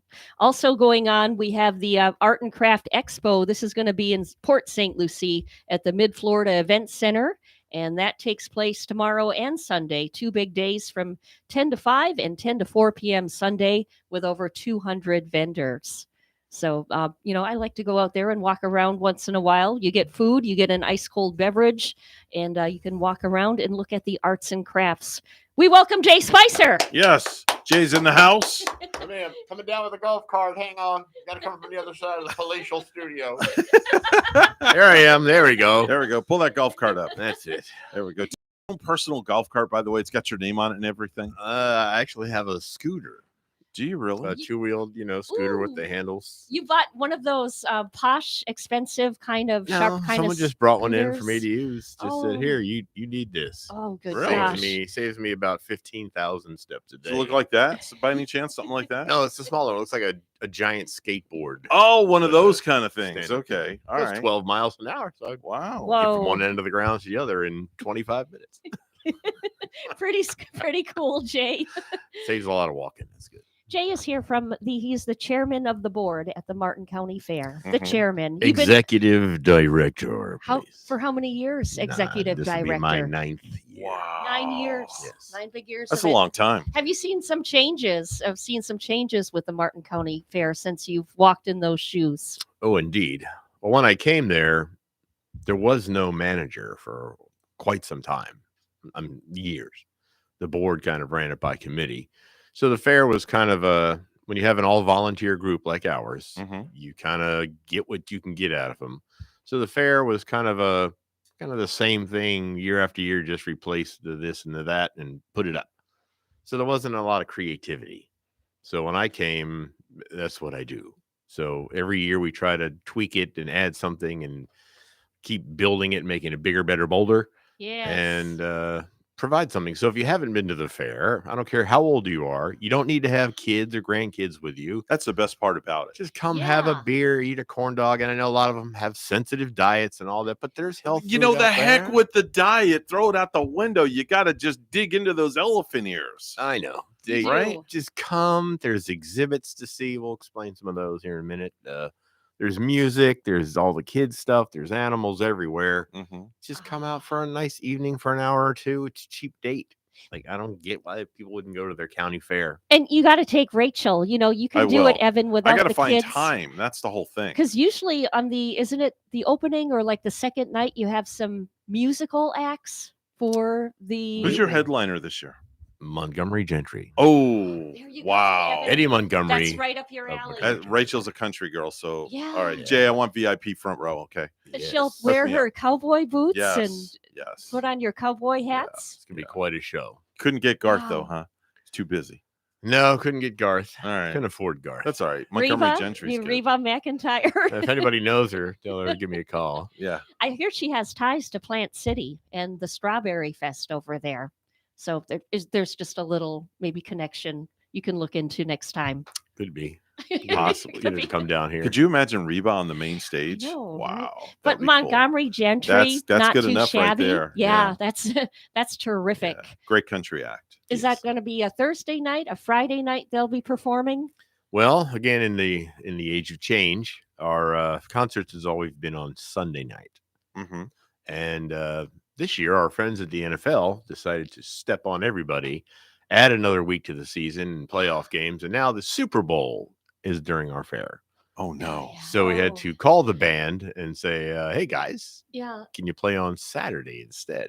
Oh, wow. Sure, why not? They weren't routed anywhere else. So we were able to bump them nice. up a night. That was nice. And that's- Saturday night, yeah. February 12th. Eddie Montgomery and the music of Montgomery Gentry. Oh, I love it. Fascinating. Gone, done me wrong. Never come back, my baby's gone. We got a concert right here in the That's right. studio, for gosh sakes. Somebody- I'm a lucky man. Bring out the fiddles and the love it. banjos. Oh, yeah. I love it.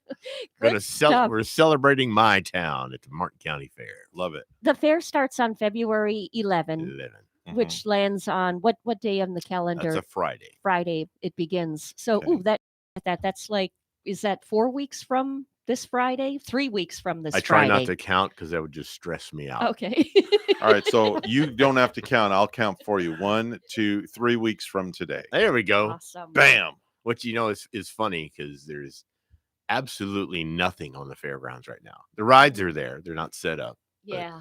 The rest of the grounds is pretty much empty. The buildings are empty. Wow. So, a couple of years ago, I put up a camera, so people a webcam, so you can see stuff rolling in. Because within 7 days, it goes and the whole thing's up. You ever do a time lapse video of that? Can your camera do that? It can, and you should do a time lapse video. Yes, that would be way cool to Yeah, watch. that would. Yes, That would be. we're going to try to do that the whole thing this year. In the yeah. That'd past, be way we've done cool. individual exhibits being set up like teepees and things. But this year, I think we're going to do the whole a whole week's worth. Very cool. What's this? Any good exhibits? What are the special ones? What are the highlighters of your exhibits? Well, there's some fun things for those who like model railroading. Love it. We That have whole railroad site. I can't wait to go back through it. I'm just so fascinated by the trains. yes. Well, they have doubled their space. We gave them extra space, All right. and now it's 130 feet of every train scale size, and the details are just amazing. They have like several members here in like a whole training club, don't they? Yes, the Martin County Model Railroaders Club. They have 46 members. That's awesome. And every Tuesday and Thursday and Saturday, they're at the grounds doing their thing. They're going to be there, and I know they go like all around Florida, I guess, with this training club. They've been at like different venues, at least when I was talking to some of the members last time. Oh yes. Yeah. So if you like that kind of thing, it's fabulous. You just come see it. And we bringing in a guy this year that has a full mini, let's just say, Ringling Brothers Circus in miniature. Oh wow! And it's 4 and 5 foot long canvas tents with cutaways where you can see all the elephants and the animals and the setup inside. Oh. There's the big canvas tents with the cutaways where the crew used to eat, so you can see the little people in there with forks and knives and plates and hams. Very and No kidding. It's very detailed, and the man created everything from scratch. Oh, so so every something- wagon is an exact replica. Whoa. Sanctioned by Ringling Brothers. Yeah. Of their traveling circus setup. Wow. Very This is cool. brand new excitement it's at the like- fair this year. It takes something up new 40 to see. feet by 20 feet or something. Do you have things at the fair? I've seen this at other fairs. I'm not going to mention which fairs, but I've seen other fairs where they have like come in and see the man with 3 legs or the smallest woman on the face of the earth, or you know, things like, just the freak shows. Yeah, the freak shows. I guess that's what you call them. So some of those freak shows really aren't so freaky. Okay. They're just, it's carnival tricks. Right. Yeah. And then on other ones, we kind of have we don't want to exploit people that way. Right. Yeah, or animals, because I get upset like if they're going to say, come see the world's smallest horse, and then you see a little pony It's sitting just a down little there baby all day. pony. And Yeah. that's Yeah, and they're making money off that of is that, which that's is not cool. right. Right. For That's not $1. cool. Yeah. But it's really not the world's smallest horse. It's just a small horse. A small horse. Yeah. Yeah. So it's a farce. Save your buck, save your You $2. just said it, it's a farce. I Yeah, remember, right. It is. It's a I remember farce. going into one just Oh. because I was stupid. I went in. It was it was a woman that had some kind of like computer brain. Yeah. Right. What? She had no head, and she was being kept alive by this computer. Oh, right. gosh. So Smoke and mirrors. Yeah. So I went in and I was looking at it, and then I came out of the little tent, and I told the little attendant there, I said, her hood's not all the way on. You can see her hair. Right. I go tell her that.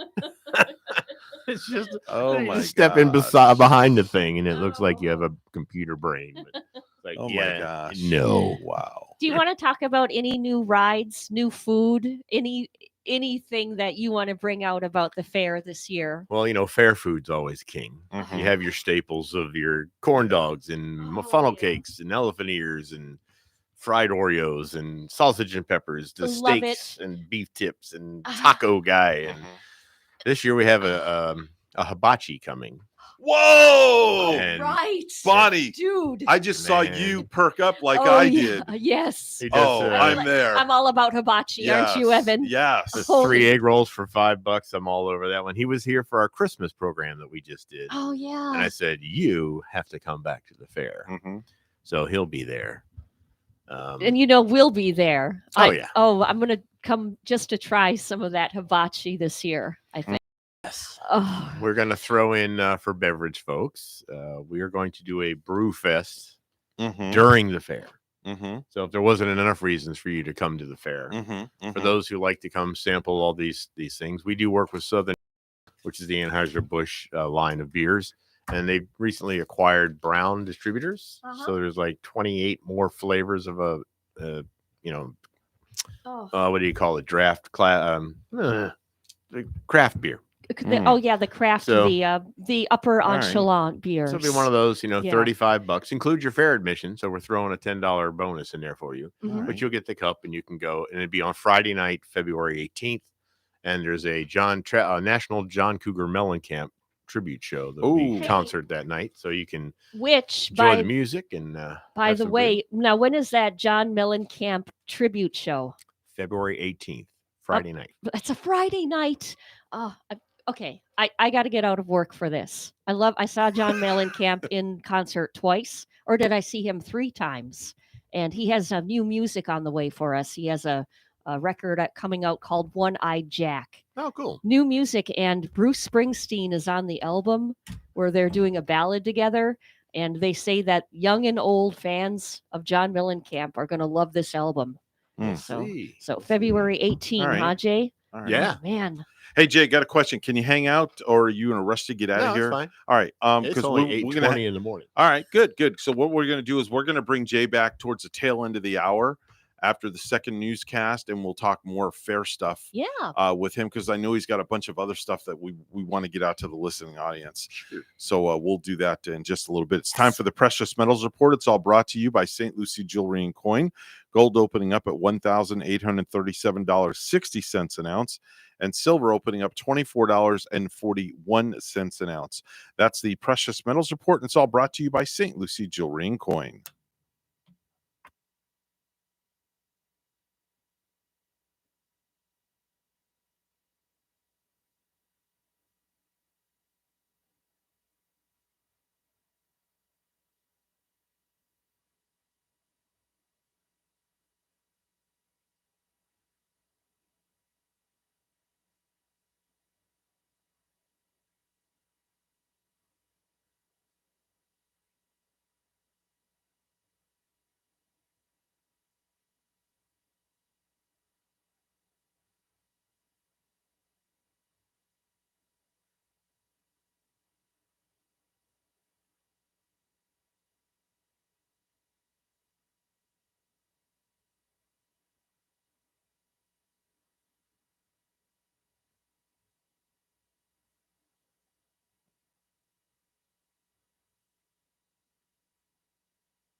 $8:22, it's news time on the Get Up and Go Show with Evan and Bonnie, the Friday edition. Let's go right to the news desk. Bonnie standing by with the headlines. Good morning, Bonnie. Good morning once again. Alcohol may be partly to blame for a disturbance on a flight out of Miami International Airport. American Airlines Flight 38 was en route to London Wednesday when it turned around and returned to Miami because a couple refused to wear masks. They reportedly appeared to be drunk. No one was arrested. Amazon announced plans on Thursday to open its first brick-and-mortar clothing store, Amazon Style, which will be located in Los Angeles. Will offer women's and men's apparel, shoes, and accessories, the company said. Some 69% of people living in Indian River County are fully vaccinated as of January 18th. That, according to data from Florida Department of Health. In Martin County, that number is 63%. Lucie County, it's 60%. Sad news coming from Indiantown, where a 15-year-old Hobe Sound girl, Martin County Sheriff's deputies knew as a habitual runaway, was struck and killed by a train on Monday evening as she was walking on the tracks. The train's coming up behind her at 78 miles an hour, Sheriff's Chief Deputy John Budenseek said. The engineer sees her on the tracks, starts blowing the horn. He assumed she was wearing earphones or something to muffle her hearing. He said investigators later found Emily Go Chavez, a student at Spectrum Academy in Stewart, had not been wearing earbuds or headphones. He said 100 passengers were on the southbound Amtrak train and none of them saw what happened. The train struck her around 4 p.m. as she was walking on the tracks with her back to the train alongside a 13-year-old friend, Budenseek said. The victim's friend was kind of walking beside the tracks. As the train approached closer to them, the engineers pulled the brake. He initiates the emergency shutoff switch, which tried to slow the train down. But of course, we know that trains don't stop like a normal vehicle, Budenseek said. The Okeechobee School District will no longer be notified when a student tests positive for COVID-19. The move is being made by the Florida Department of Health in Okeechobee County due to an overwhelming number of COVID-19 cases. Contact tracing will be eliminated for school-age children. If your child tests positive, is waiting on test results, or is showing symptoms of COVID, please keep your child at home, said Okeechobee School District Superintendent Ken Kenworthy. The days will be excused and all work can be made up. Lastly, an enlightening story. An 8-year-old kid in Idaho named Dylan Hellberg loves his local library. He wants to be a writer. For years, he's been talking about having a book he wrote in the library someday. And I guess he got sick of waiting. His grandmother recently gave him an empty journal, so he wrote his own book and hid it on one of the shelves at the library. It's about Christmas and called The Adventures of Hellbig's Christmas by Dylan Hellbig himself. And check this out. The library was so impressed, they're adding it to their permanent collection. Former Buccaneers wide receiver Antonio Brown said his recent sideline outburst against the New York Jets that resulted in his dismissal from the Buccaneers and previous incidents he has been involved in have been miscategorized as mental health issues. In a preview of an episode of I Am Athlete that will be posted in full on January 24, Brown tells former NFL wide receiver Brandon Marshall that he's not suffering from mental health issues. Hey, those NFL playoff games, we have them right here this weekend. And the game tomorrow, Green Bay versus San Francisco, tomorrow night at 6 p.m. Tennessee versus Cincinnati will be aired at 8 and can be heard on both WPSL 1590 Global and right here on 1450 WSTU. News time is at 8:27. We'll have weather and traffic together next.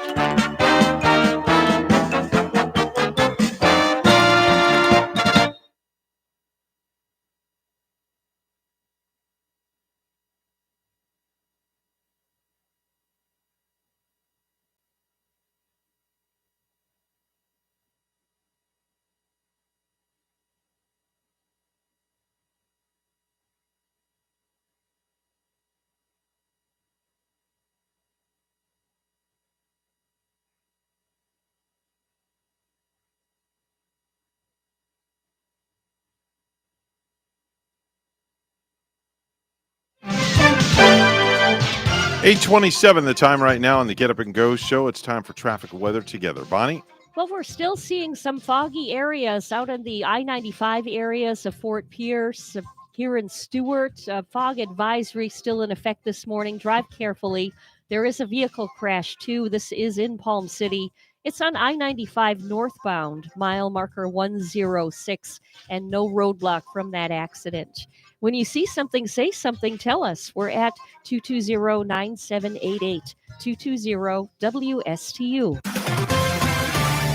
And we have 68 right now, Palm City, and also 68 in Jensen Beach this morning. Here's more on the weather at WPTV.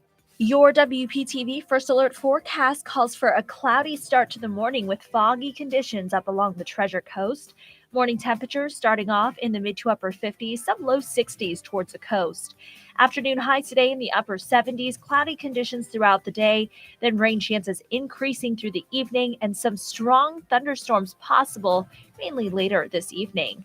Tomorrow, cloudy with some passing showers, highs in the mid-70s. Sunday, a little cloudy, a little few shower activity to start off the day, but then we'll dry out throughout the afternoon with more sunshine, highs down to the low 70s. I'm WPTV First Alert Meteorologist Katya Hall on WSTU AM 1450, Martin County's Heritage Station.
You're listening to the Get Up and Go Show with Evan and Bonnie on Martin County's Heritage Station, AM 1450 WSTU. Now let's get back to the program with Evan and Bonnie.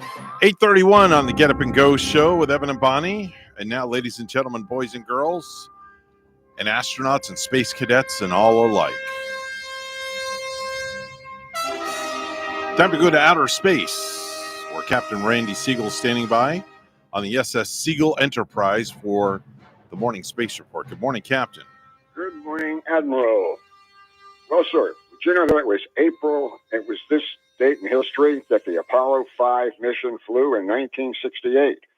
It was a test of the lunar module in orbit, and the first time that NASA has seen that vehicle was functional and can be used in space. The first Progress spacecraft, that was a supply ship, docked on this date in history in 1978 with the Russian Salyut 6 space station. It was the first time that a resupply mission has ever been launched to a space station in space. In orbit were Soviet cosmonauts Yuri Romanenko and Grigory Grechko, and they received this new module. And then in 2018, we had the first launching from Planet Space of still testing. 2 new satellites went into orbit on the Electron rocket on this date in history. Well, I hope you're getting ready for a launch this afternoon, because at 2 p.m., if the weather gods hold out, we'll have the launching of an Atlas rocket carrying 2 Watchdog satellites into space. Their logo is interesting because the logo is 2 owls looking down, watching and seeing what is being placed into orbit. What makes this flight rather unique is it's the first time that an Atlas rocket will be launched with 1 strap-on booster. The Atlas V can have various configurations depending on the weight of the payload, but in this particular one, it's only fitted with a single solid rocket booster to give it a little bit extra kick to take it into geosynchronous orbit around the Earth. SpaceX also is getting ready to bring back one of its spacecrafts from orbit. The biggest problem they have here is the weather that has already caused a 1-day delay in the landing of this Dragon spacecraft. Currently, it is scheduled to undock tomorrow and splash down on Saturday. So if all goes well, undocking will be on Saturday at 10:40 a.m. and splashdown will be at around 4 o'clock on Sunday. The exact site hasn't been picked out yet. There are 5 of them, mainly in the Gulf of Mexico, but we won't know where it will be until probably sometime tomorrow. The astronauts on board the International Space Station have loaded that vehicle with a lot of experiments coming back to Earth quickly and being able to be examined. That's what the advantage is of the Dragon spacecraft. The advantage of Dragon is that Dragon can carry payloads up into orbit and come down with payloads and quickly get them back to scientists here on Earth. The hope is that they'll be able to continue to do that with this particular vehicle. Caleb Barron and Thomas Marshburn spent the morning loading up the biological samples for their return to Earth. And Matthias Marr from the European Space Agency transferred science freezers filled with more research samples for the station. Mark Vanderheek continued studying long-term effects of space on visual functions. He also worked with Raja Sharee on food psychology and human research studies. They're exploring how diet and nutrition affect crew members' health in space. The 2 Russian cosmonauts, Anton Sheplerev and Pyotr Dubrov, called down to mission control a lot of the information from their spacewalk yesterday. The duo activated the new Preachel docking module, successfully integrating it with the orbital laboratory segment. They spent 7 hours and 11 minutes outside working on this particular module. An independent commission in Russia has approved the flight crews for 2022 through 2024. The flight crews that'll fly from Russia will be in this year Oleg Artsemeyev, Denis Medvedev, and Sergei Korsakov. He'll be followed by Sergei Prokofiev, Dmitry Petlin, and Anna Kokina, and possibly a cross-training with a Crew Dragon vehicle with astronaut Francisco Rubio. So you can see that Russia and the U.S. are working hard and collaborating very well. On Monday, we'll tell you about what's going on Mars and what's happening with NASA's Artemis spacecraft. So until Monday, have a great day, everybody.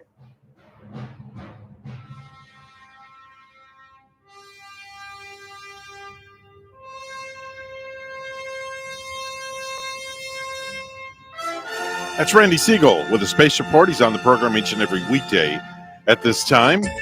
Speaking of time, it's time to go to Ellie's Downtown Deli, where Bonnie's standing by with some great treats to get you by through the weekend. Well, the mornings have been, rather chilly. There's a chill in the air, that's for sure. And you got to, have a hot, fresh bowl of soup from Chef Mark. He's preparing soup for you right now. 2 different varieties, 2 different flavors at Ellie's Deli each and every weekday. And you can get your signature sandwiches along with that soup. The fresh jumbo wraps, I think they're award winning. So we'll get a fresh jumbo wrap, a hot bowl of soup, make it a sandwich, make it a signature salad. And they'll deliver right to your area here in Stewart if you're working today at Ellie's Downtown Deli with a full menu available for takeout, plus their fabulous desserts as well. They have a full-service deli with dining inside and out. Have them cater your next event. Call 772-781-6605 to order and pick up today. They're located at 18 Southeast 6th Street, just off Colorado in Stewart. Call 772-781-6605. Ellie's Downtown Deli in Stewart. 8:39, the time on the Get Up and Go show with Evan and Bonnie. It's time for a final look at the headlines this morning. It's all brought to you by St. Lucie Jewelry and Coin.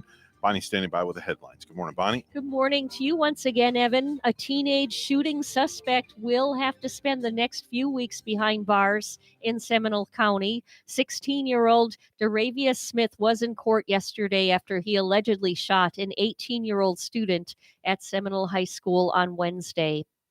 A man is dead after a shootout with deputies in Northeast Florida. It happened last night in Baker County at the John M. Bethia State Forest in Baxter. The sheriff's office says 3 deputies and the man fired at each other, but no deputies were hurt. Governor Ron DeSantis providing an update on his wife's fight against breast cancer, and the news is good. Finally, just wanted to let everybody know that the First Lady, yesterday, we completed the final chemotherapy treatment that she has to do. So DeSantis says Casey has responded well, and it's a big milestone, and they look forward to having more good news over the coming weeks and months. The Okeechobee School District will no longer be notified student test positive for COVID-19. The move is being made by the Florida Department of Health in Okeechobee County due to an overwhelming number of COVID-19 cases. Contact tracing will be eliminated for school-aged children. If your child tests positive, is waiting on test results, or is showing symptoms of COVID, please keep your child at home, said Okeechobee School District Superintendent Ken Kenworthy. The days will be excused and all work can be made up. And lastly, U.S. singer and actor Meatloaf has died at the age of 74. His family have confirmed. The Bat Out of Hell singer passed away on Thursday night with his wife Deborah at his side. Meatloaf, real name Michael Lee Aday, sold more than 100 million albums during his lifetime. Daughters Pearl and Amanda and close friends have been with him throughout the last 24 hours. Bat Out of Hell remains one of the top 10 selling albums of all time. Meatloaf dies at age 74. And in sports, Maverick superstar Luka Doncic said his neck was pretty sore during a hard fall after a drive to the basket during Thursday's 109-101 loss to the Phoenix Suns, but he was optimistic that he would not miss any time due to the injury. Doncic landed on his back after absorbing contact from Sun center Bismarck Biyombo on a drive to the basket with 1:02 remaining in the third quarter. News time, we have 8:42, and we'll have weather and traffic together next.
$8:43 on the Get Up and Go show with Evan and Bonnie. It's time for traffic and weather together. Bonnie, what's going on outside? Well, it looks like the accident has cleared. We did see one out on I-95 just minutes ago in Port St. Lucie. It looks like I-95, mile marker 106 in that area has cleared up right now. And we're not finding any more accidents throughout the Treasure Coast. So, yeah, it's looking like a clear ride right now. Just drive safely if you're heading out. There's your latest look at traffic.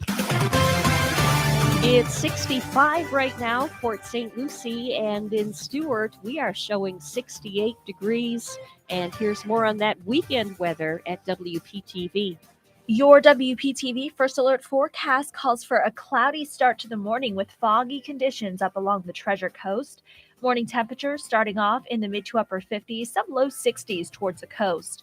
Afternoon highs today in the upper 70s, cloudy conditions throughout the day, then rain chances increasing through the evening and some strong thunderstorms possible, mainly later this evening. Tomorrow, cloudy with some passing showers, highs in the mid 70s. Sunday, a little cloudy, a little few shower activity to start off the day, but then we'll dry out throughout the afternoon with more sunshine, highs down to the low 70s. I'm WPTV First Alert Meteorologist Katya Hall on WSTU AM 1450, Martin County's Heritage Station.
You're listening to the Get Up and Go Show with Evan and Bonnie on Martin County's Heritage Station, AM 1450 WSTU. Now let's get back to the program with Evan and Bonnie. 8:47 on the Get Up and Go Show with Evan and Bonnie, and we just got dropped off a whole lot of calories. Oh, yeah. I know. And what's really cool is they were just talking about Adventurefuls, the Girl Scout cookies this morning. It's a brand new cookie. So we asked this nice Girl Scout lady if she brought some to us. We're going to be trying the new ones. Caramel and chocolate. What could go wrong? There's the infamous. Yes. Everybody knows these. Thin mints. That's right. Everybody knows what those are. You got to stick them in the freezer first, however. Yes. They They're taste good cold. really good when they're cold. Are there any tag-alongs? Oh, yes. There's your tag-alongs. Those would be the Reese's Peanut Butter Cup of the Girl Scout cookie world. Oh, those I can't have, so I know where those are going. But there's a lot of fresh, fluffy peanut butter in those cookies right there. Look at all this. All right, let's talk fair. We'll talk cookies next Friday. Talking junk food. Now. Fair enough. You're right in my wheelhouse. Fair enough. So, Jay, going back to the fair. Yes. Let's talk a little bit about admission and the price and the wristbands. And for our listeners out there that want to go to the fair, is there pre-tickets they can buy at a discounted price? How does all that work? Sure. So fairs notoriously are cheap entertainment for your family. Yeah. If you have 12 kids, it can get a little pricey. Or if you just like to save money, we do give you the opportunity right now to get your pay one price ticket, which is your admission and unlimited ride band. So you can ride all the rides till you puke for $20. What? Yeah. That's half off. $20. Now, And, that's the way to go. Wait, now does this armband include the admission? Yes. Admission? Include your park admission and all the exhibits, all the entertainment, all the everything's free in there. Except food, you got to buy food. That's a great deal for $20. $20. What days can we use these at the fair? They're good any day. Wow. And if that's still outside your budget, you can come on Wednesday night, which is a $2 Wednesday. $2 to get in. Each ride's $2. Yeah. You only want to ride 3 rides, just ride 3 rides. Whatever you want to do. Daryl McGill's. You know Daryl McGill out there? Of course. Are you kidding? We know he sings the anthem at the stadium. He does. So his show band will be playing Wednesday night on $2 Wednesday. Okay. We're doing a house party. Woo! Woo, woo, woo, woo, woo. Dance floor and laser. It's like, what else are you going to do on a Wednesday night besides watch, binge watching Yellowstone? Come on out and enjoy our house party at the fair. Wow. I still could believe $20 for admission and a wristband, because the wristbands alone the day of are how much? Would be 30 on a 30 on a weekend, 25 on a weekday. So 25 on the low end plus your fair admission. Plus your admission. $35. You spend $20, you save $15. Yes. Such a bargain. Can our fair listeners right now, our fair listeners, yes, go online and I like where you went with that. I like that. That was good. Buy your tickets now at www.martincountyfair.com. Yeah, because they can purchase these already. You do, and you print your own ticket, and all you do is just bring that paper to the fairgrounds and hits the wheel call window, and we'll exchange it for an admission ticket. Oh, pretty simple. Way cool. And like Jason mentioned, for a family, to bring out your entire family, the fair is reasonable enough. But when you have a family of 3 to 5, and even going upwards, yes, you can run into little. You can get to the fair for the price of parking at Disney. How about that? Wow. Yeah. That's a whole nother story that I don't want to, get me started on a rant. Now, we're not Disney, no, mind you, but no. The parking is just, don't get me started on parking at those theme parks up there. No. That's ridiculous. Right. Now, we do charge for parking. Okay. It's $5, but the money goes to the, on one lot, the Explorer Club that they use to buy uniforms for the kids and travel expenses. Stewart or Martin County Sheriff's Office? Which one? It's the...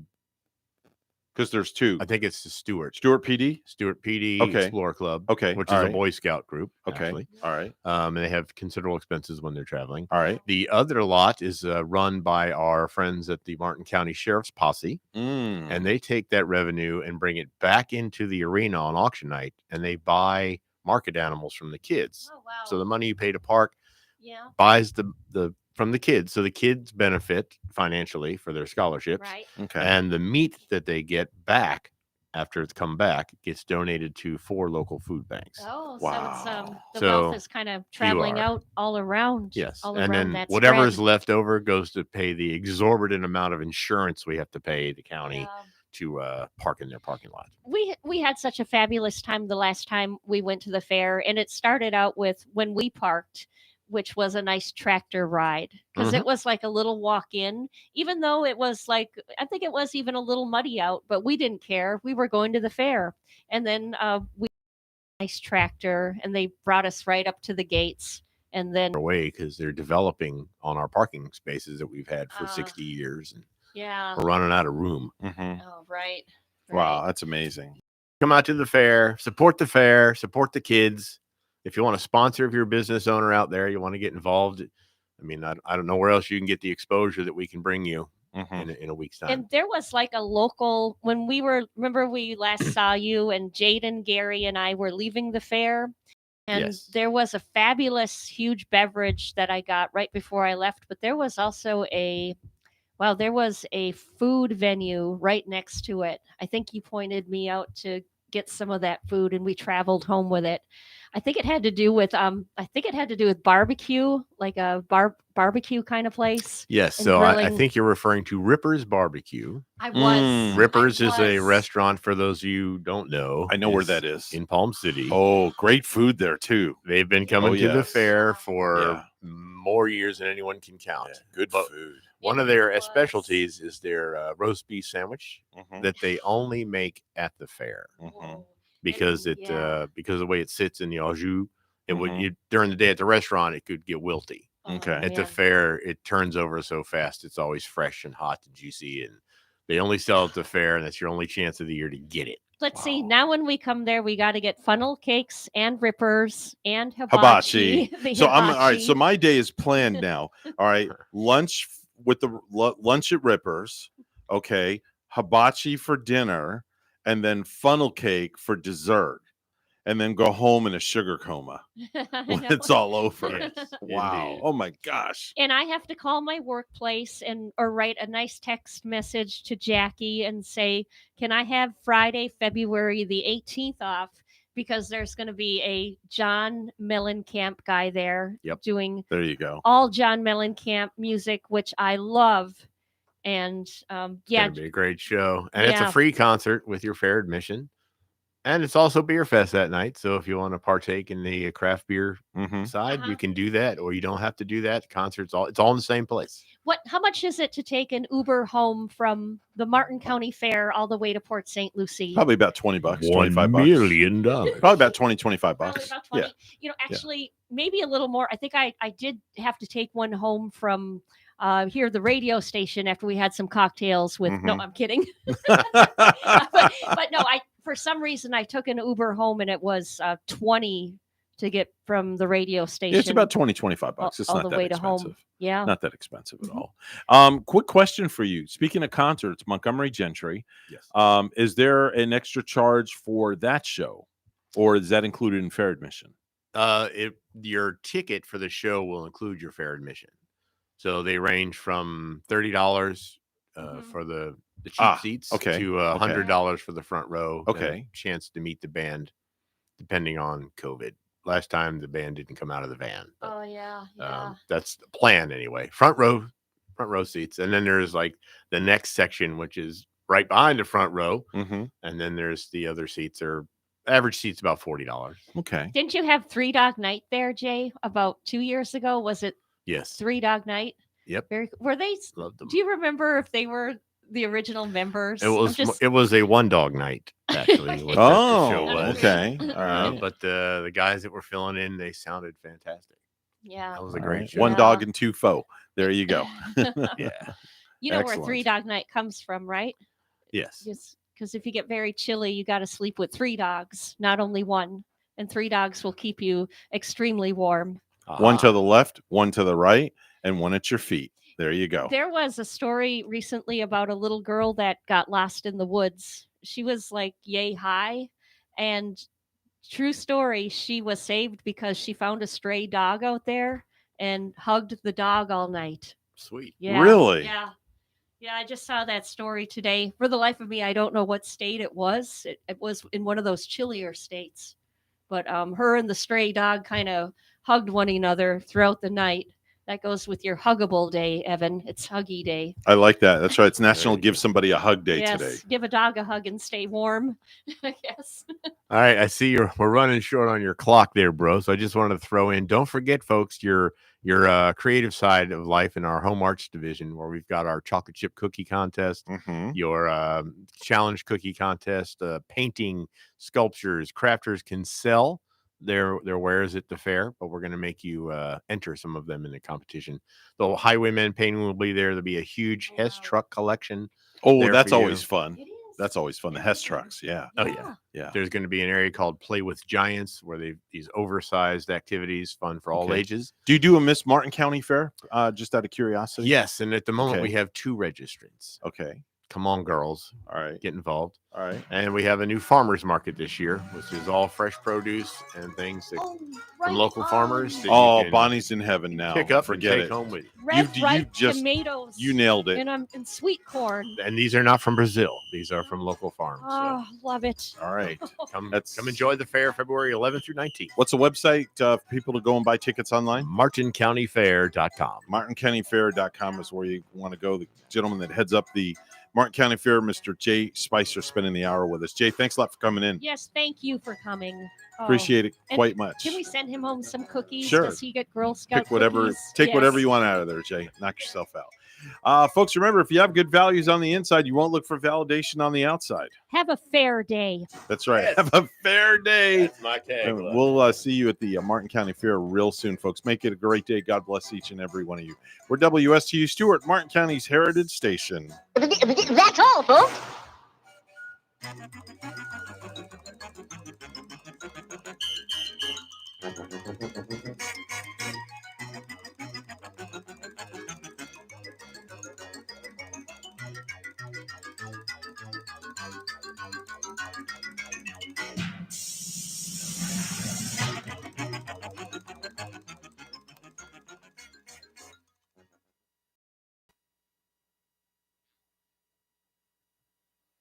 Or like memorable.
a priest, a rabbi, a priest, a rabbi, a priest, a rabbi. The opinions you hear from on this show do not represent WSTU, since they probably regretted over allowing the show on the air in the first place.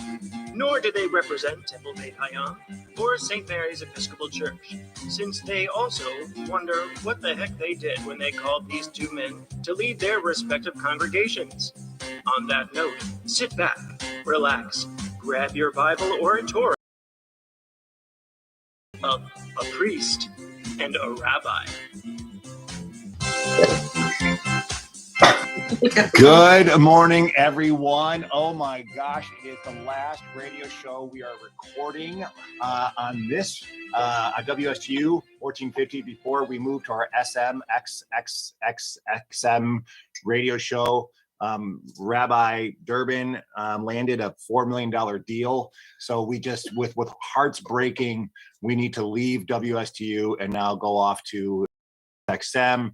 And we will give 10% to the temple, and the rest will go to Rabbi Durbin's hair budget. So this is Father Christian. I am with my co-pilot for the last 3.5 years here, Rabbi Durbin. But today's show, even though it's the last one on the radio before we move to podcast permanently, it's not about us. It's about the two better people in our life, our wives, and also the that we've had on the show. So if you've been a fan or an enemy of A Priest and a Rabbi, today will be fun because you can review all the things that you love and hate about us. And just follow us on our podcast. So before this ends, please go to the place where you listen to your podcast and subscribe to A Priest and a Rabbi. It's the one with the better looking rabbi. That's the one you subscribe to. And then you can also like us on Facebook podcast. We are live right now on Facebook. So you can ask questions and wonder how much money does the rabbi really spend on his hair each week when he goes to the Salon Selectus in Sterrett, Florida.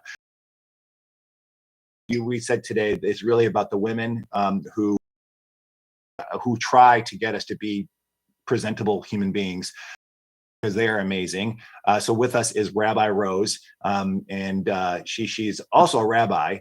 And then we have my wife, Anastasia, who kicks butt and takes names and deals with me. She is not a rabbi, she is not a priest, and she is so happy for that. All right, so welcome to the show, Rabbi Rose. And do you want Rose or Rabbi Rose today? I mean, Rose is fine. We're old friends. We are old friends. So let's go with Rose and Rose and Anastasia. How beautiful is that? Those names together. It's Anastasia's Rose. All right, ladies, welcome to the show. Anastasia's Rose. Oh, thank you. Happy to be here. I'm happy to be here. So just a reminder that so Rose is also a rabbi. She is down south of us, and she is on the campus of Florida Atlantic. Go Owls. Go Owls, Florida Atlantic, for the Hillel Foundation, right? Mm-hmm. Yes, yeah. Awesome. So she's going to bring all that to the table here today. All right, so ladies, let me just ask you a question. When anyone ever asks you, what is it like or a rabbi, what is your immediate response? And I know that with you, Rose, it's a little multi-layered there, because you are a rabbi, but there's a congregational rabbi, different responsibilities and headaches and deal with. So let's start with you, Rose. When someone says, what is it like being married to Rabbi Matt? Well, it's always like, our community is in our marriage. It's a kosher menage a trois, if you will. Did you just say the kosher menage a trois? She is starting us off hot and this is what we wanted today, ladies and gentlemen. Rose, let's go. The temple communities often think, they're getting a 2-for-1 sale. Like, oh, they're hiring him and I'm going to work full time for them, and that's not always practical. So that's always sort of an interesting assumption that communities make. That is so good, a 2-for-1 sale. So I have to ask my wife that. The good news is that well, let me just ask you. Yeah, have you felt the pressure to be part of the 2-for-1 sale when we got called to St. Mary's? When we got called, not just me, but we?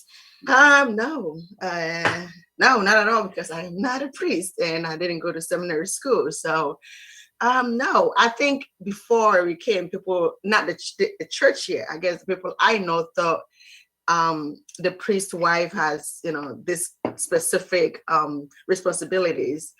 But no, I am actually able to do my thing and then let him handle the church. And then I am open to volunteer in certain areas that I'm comfortable to. So the exception, the things that people thought I should be doing as a priest wife, it didn't come to play. So Well, you don't feel pressure. Like what are the typical things you would normally feel like pressured to do or expected to do? I think things like, hey, I was trying to reach out to Christian and I can't find him, but hey, I get that. Yes. Can you let him know this and that and that? Yeah, I think mostly that.